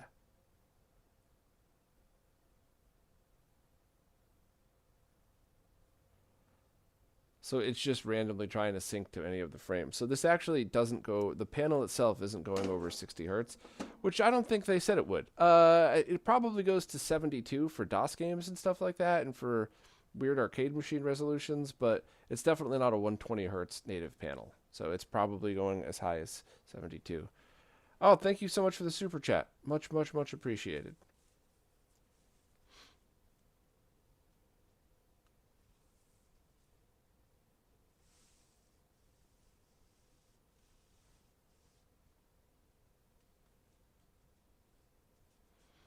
Bubba, you gotta be careful with the munchies, man. That's I gave up sweets a couple years ago, and I still get the munchies sometimes. But I try my best to. If I have to, I'll eat savory, not sweet, and I'll try to eat stuff that I don't even actually like that much. That way, if I wake up in the morning and I'm like, "You had 2 handfuls of almonds," eh, I don't hate myself for it. Whereas back in the day, it'd be like, "You got so baked, you ate a whole box of cookies that you didn't even like." Bought them at the corner store on your way home from the bar, and because they looked cool in the package, you ate one and went, "That's gross," and then you woke up the next morning and the package was gone. Which is funny because I've never done that stuff with alcohol. I've never woke up the next morning surrounded by bottles wondering how I got there. But I definitely woke up surrounded by cookies and I knew exactly how they got there. All right, so this is interesting and this is cool. Nothing else is surprising on this. Is there anything anybody wants me to test? You know what, actually? I want to get weird and test the time sleuth through the Tink in these weird modes just because I'm curious. There's 0 point to what I'm about to do other than I just kind of want to know what it would do. But if anybody's joining us now, if the results are weird and way off, don't judge. It's just me being a silly nerd.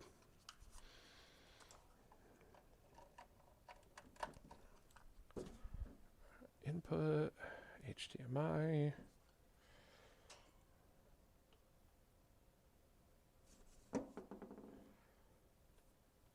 All right, so set to 720p 180. You got a rolling frame and a half. Yeah, not a surprise there at all. Let's say 480p 60 just to mess around here. Should be back at oh wait, am I at no.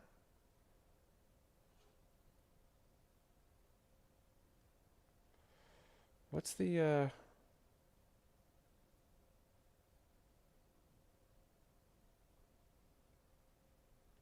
All right, something's definitely weird here.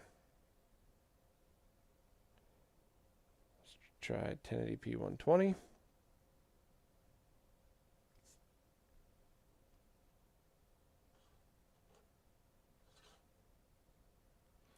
All right, so that's what's happening then. These higher refresh rates are it's being buffered and sent down to and sent down. All right, that makes sense. Which is totally fair, by the way.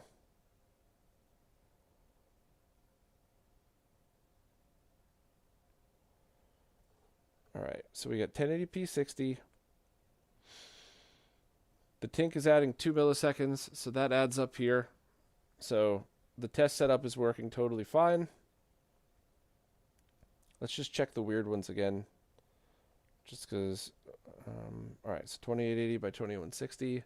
Native resolution of the panel should be the same, should be under 4, 2 for the Tink, 2 for the panel.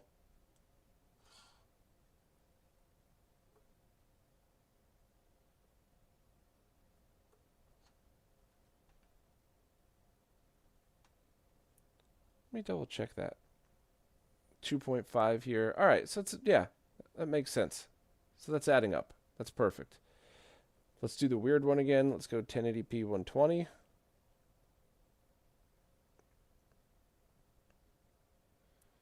And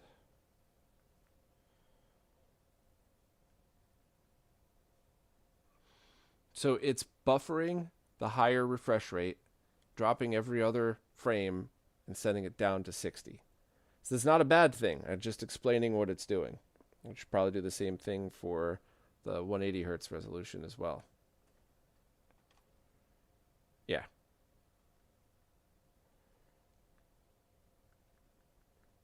And let's see 4K 60 here.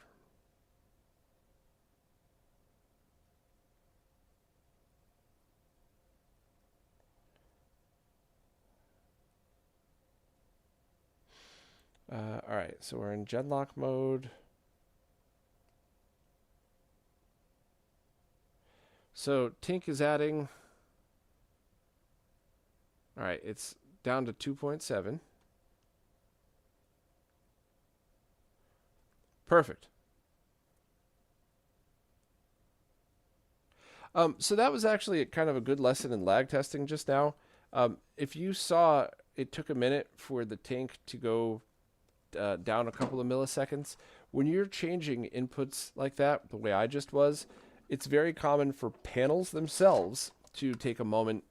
When I say a moment, a couple of seconds to sync up and get its resolution back down, or the lag back down. But yeah, everything here is checking out. So, Lily, I will gladly do it, but why? Explain what it's doing. I'm not questioning you. I guess I am questioning you because I don't know what it is. I want to learn something. Night sky pictures, you got it. Let me switch over to that core on the Mister and go from there.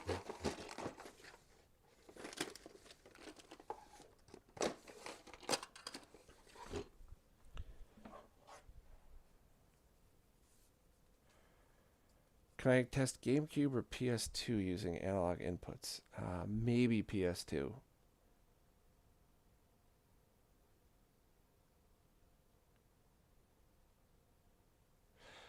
Mishap music. So, funny enough, the only addiction problems I've ever had are sugar. Don't get me wrong. I used to drink way too much, but it wasn't because I had to. It's because I wanted to.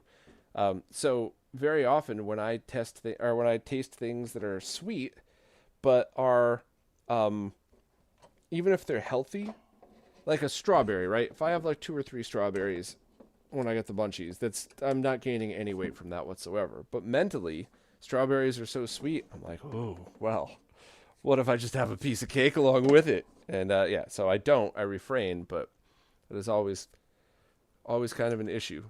Like every once in a while, I'll have a bite of my wife's, dessert or something just to see. But I literally have to cap it at a bite because then I could just go right off and who knows where I'll end up.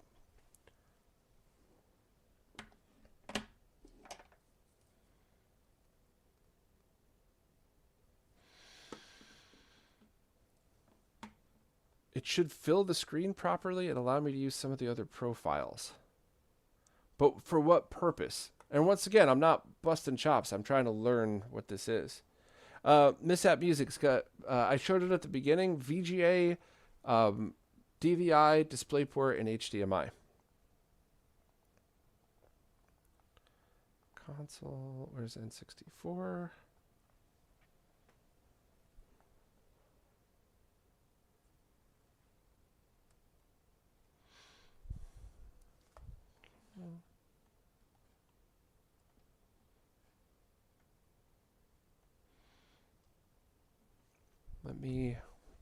So what did the chat say again?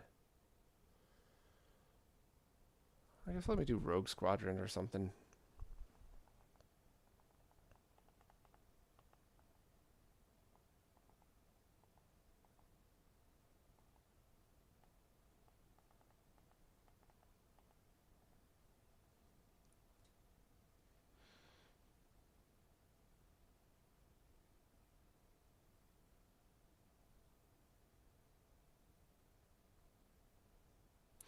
Oh, and you know what else I wanted to do? All right, so hold on. Where's the video and audio? Aspect ratio full screen. Beautiful.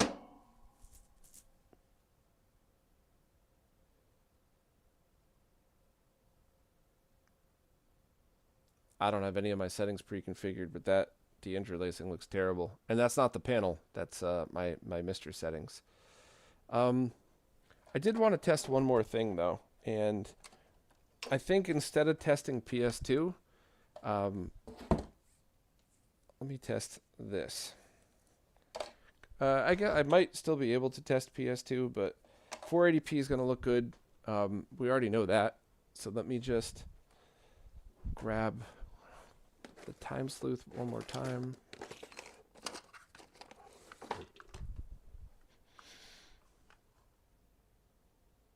Does the monitor support 960p natively? I could test that too, but it should.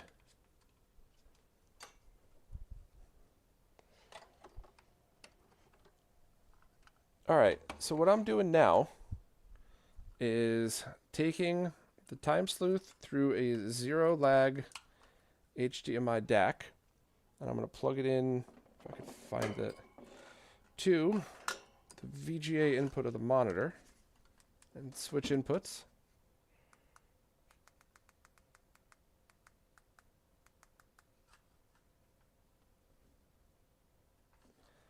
All right, so 240p direct in.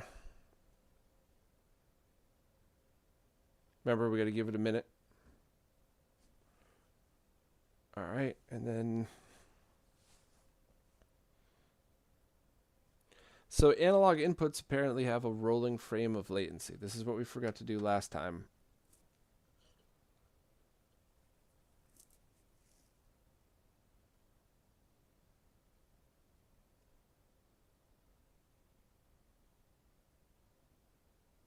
Yeah, okay. So all analog inputs on this then would have a rolling frame of latency. Let's go grab the other one and test the other one, the 1080p panel, just to get everything next to it. I guess before I do that, what's the N64 game people want me to test? I want to do that quickly, and then I'll finish up the stream before I switch over. So let me add that to my notes.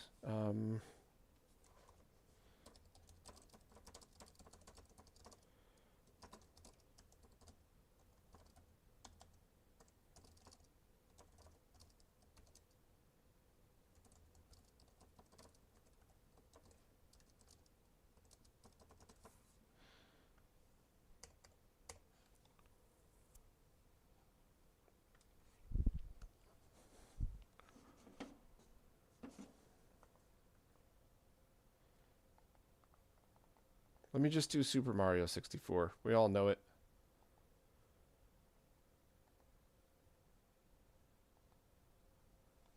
Where is it?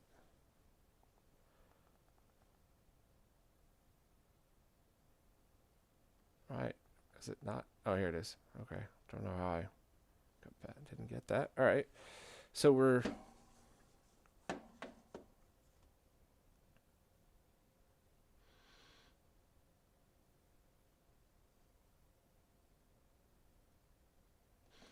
So that looks good. And same thing as the other ones, you're going to want the aspect ratio to full screen. And if you do crop vertical, you could do the 1080p 5x. Also works great.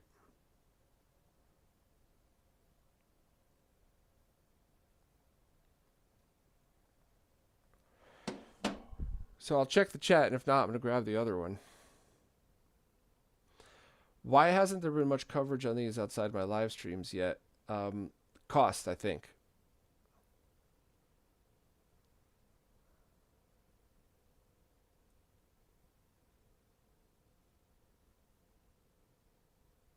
Oh, Lily, that is for that's for the stuff like the fake 4K 120 mode, the 3840 by 1080 at 120. That's for that one. I don't think that would be for 4x3 or back. Good. 4K bad. 1080p. All right. We got the 1080p panel here. Thanks for letting me know about that, though. I wasn't sure if I don't remember hearing about that, so thank you.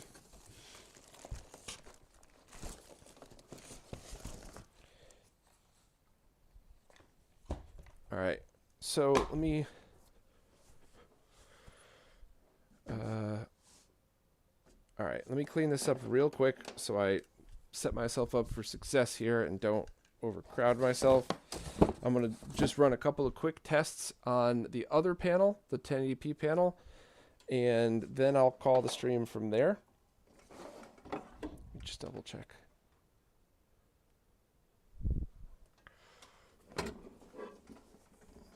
Okay, I'm just going to unplug this stuff. Unplug.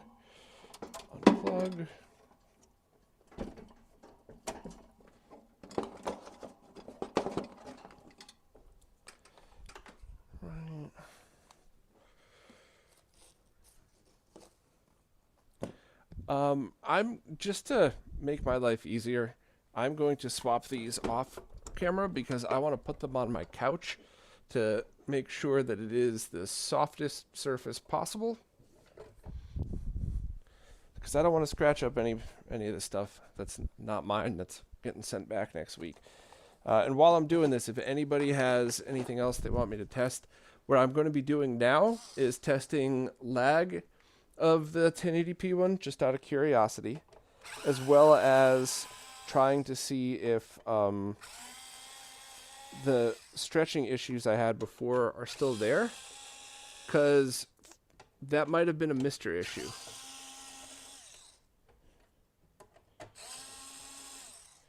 All right, I got the 4K panel off. Let me grab the 1080.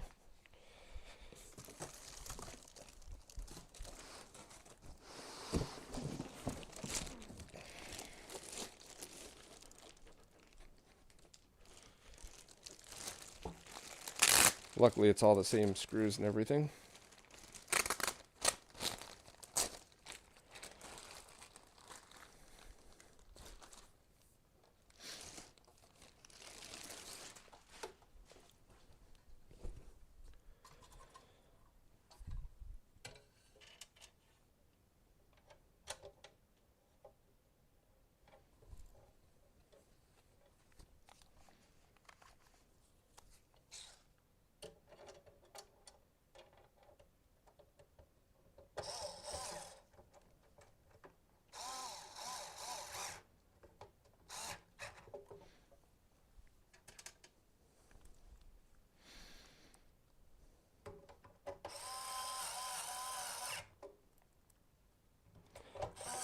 And I'm going to do Mr. testing first because I have the look of that other panel still in my brain.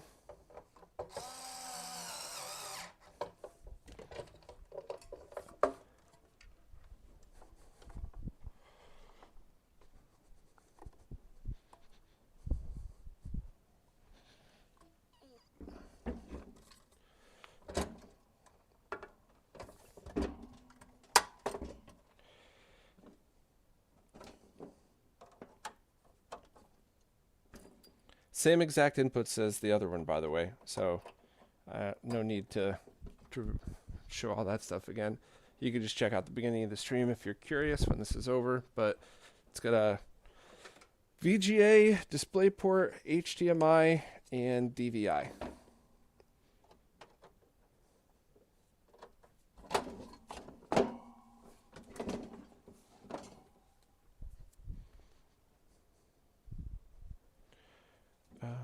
Alright, switch inputs.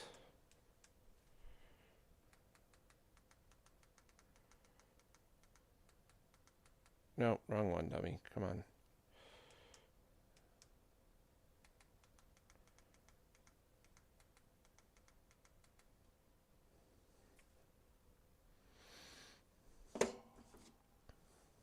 So this is working perfectly on the Mister. So I don't know what my deal was last time. It could have just been a bug that they had fixed. I don't know. I'll have to really look into that.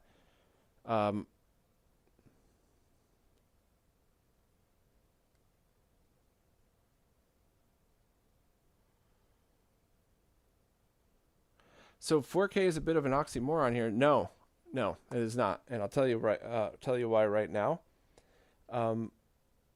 This panel, this 1080p panel, looks excellent. I don't have any complaints whatsoever.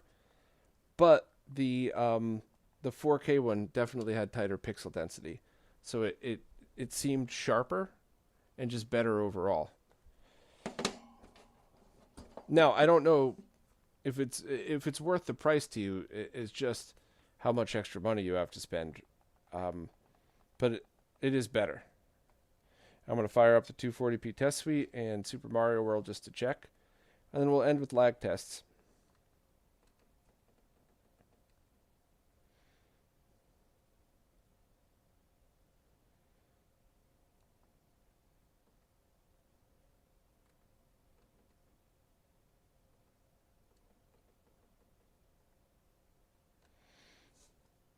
Okay, so I don't know why this didn't seem to work last time, but aspect ratio, full screen works perfectly. Vertical crop enabled also works. And let me get my old man glasses back real quick. I got to talk to Sorg about that. I'll go back to the last stream I did and verify it. It could very well have been my fault. Yeah, okay. So right now with these glasses on, these, drugstore readers that are 2 years ago were like microscopes and now are just almost what I need. I could see each individual pixel, whereas I couldn't really on the 4K panel. So this thing definitely looks good. I don't have a single negative thing to say about the look of the 1080p panel, but the 4K one, without a doubt, looked better. I mean, there's no way around that. And funny enough, that's why so many people in the comments, both nicely and ignorantly, are like, I don't understand 4K. And that's why 4K for retro. Because if you double the pixels properly, if you have the sharpness set like these panels do, you'll actually get a sharper look with a 4K panel, even if you're sending it a 1080p signal. Like, this looks great, but it's not as good. And there is some kind of weird shimmering around the trees that wasn't there in the 4K version. Let me just check a setting or two here.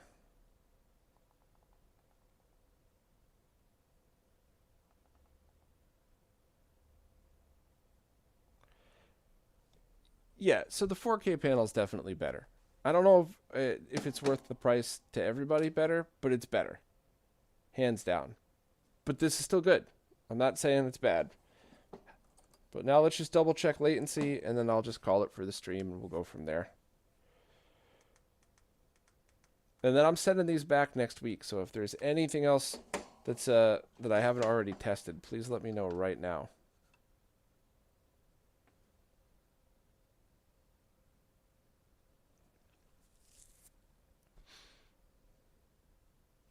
Okay, rolling frame.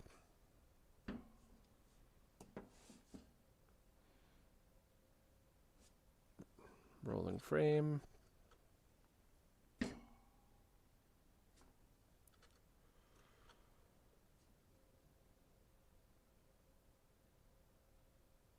Funny enough, 1080p 60 over VGA.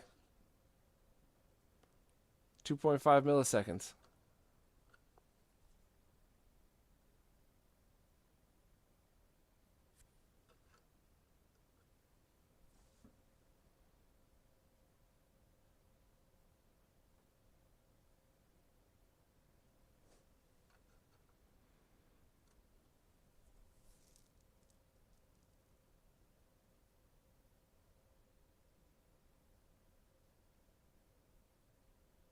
I'm just going to give this a minute just to see.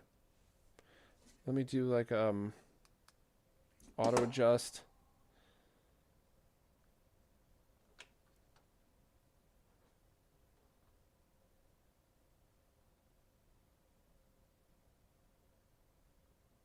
Yeah, okay. I'll switch it over to just HDMI and we'll verify. I don't think this is a bad thing. It's just always things that you should note while doing this stuff. So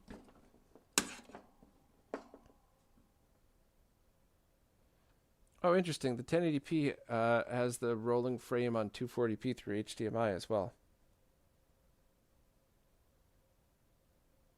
Same with 480i.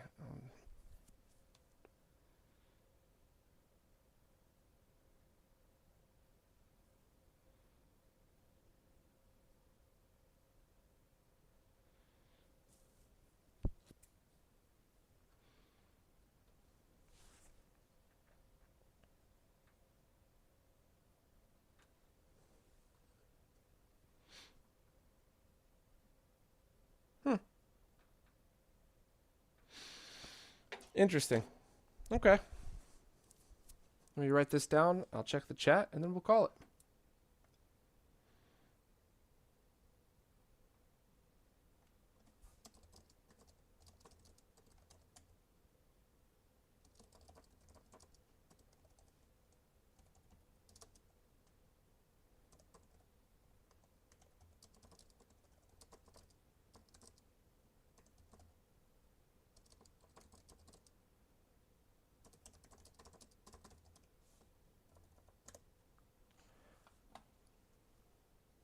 Does that logo come up in the right corner at each resolution switch? Great question. Let me see.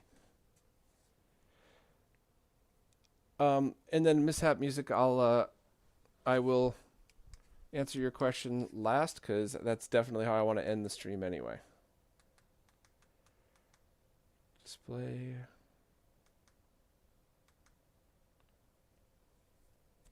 Yeah, and the aspect ratio does nothing on this. It's always just going to be full. I should probably just remove that.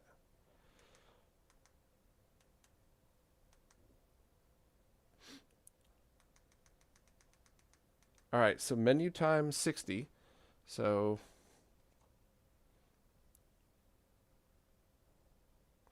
that's about 4 or 5 seconds. So let's try that. Other menu time. Let's put that down to 0. Sorry for all the flashing, but this is just going to be, oh, the lowest is 10. So let's see what that is. All right, so that's menu time must not be, so that must be how many seconds before it times out. So we just had 10 seconds, so it should be out now-ish. Yeah, and then, all right, so no, I guess you can't disable that. Oop. Great, that was a great question though. Why am I not? Did I just freeze this sucker? Come on. There we go.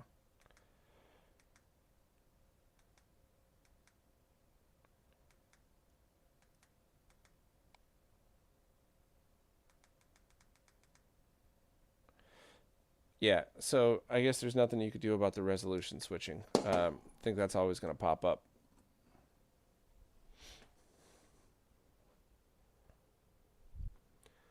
All right, so let me unplug this so we just don't have any flashing. My final thoughts on this haven't really changed at all, which isn't a good thing or a bad thing. So my final thoughts on these are, if you put it in context, they're a good value, especially when you consider something like you take your candy cab, you know, you're waiting on a CRT replacement, you're saving up for one, you have many of them and you always want a spare, whatever.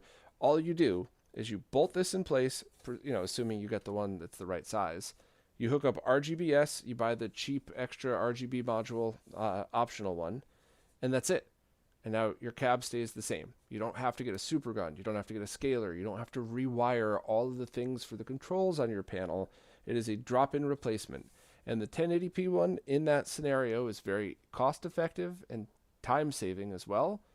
And I definitely think it's the right value for that. The 4K panel, without a doubt, looks better. It's not, you know, it's still an IPS, but it's probably the best, tied with the best IPS I've ever seen. It looked really nice, and if this scenario is something that you feel would help you, and you have the extra money, yeah, sure. But I always got to go back to the question of, well, I'm on a budget and I just want a square-ish retro gaming monitor. No, if you know, I also would not suggest going and getting some old Dell monitor from 20 years ago because the motion blur is going to be atrocious on it. But if you really are on a budget and you want something compatible, that 4K Titan Army monitor I did the review on, that was like under $300. It was compatible with absolutely everything we threw at it, and is a good choice for modern gaming. And you could just put, build a nice cardboard bezel, paint it, put some logos on it, and make it look like it's a 4x3. Or if you're mounting it in an arcade, or a custom arcade, you could just mount it inside as long as it'll fit. These aren't budget displays. These aren't meant for people who just want to buy a square display for their house, unless you don't mind spending a whole bunch of money and you want an IPS 4x3 panel. So in the right context, I think they're a great value and they perform exactly as I would hope. In the wrong context, they're overpriced and not the right choice. But you could say that about everything in life, right? So I think that's it. I'll hang out for 1 extra minute just to double check that if anybody has any questions.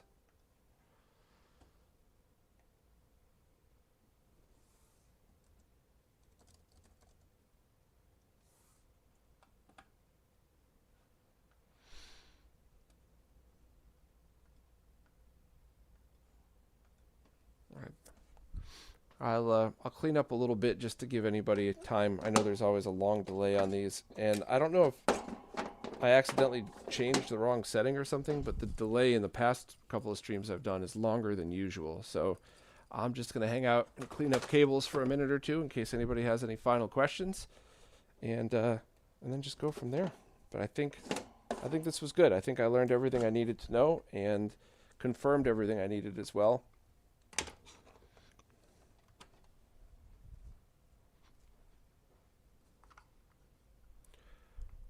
Do I prefer them over a CRT and an arcade cab? Oh, absolutely not. No, but that's you could get me the most perfect OLED monitor with, you know, the 180 hertz BFI and perfect CRT mask emulation, and from a distance I might not even be able to tell the difference.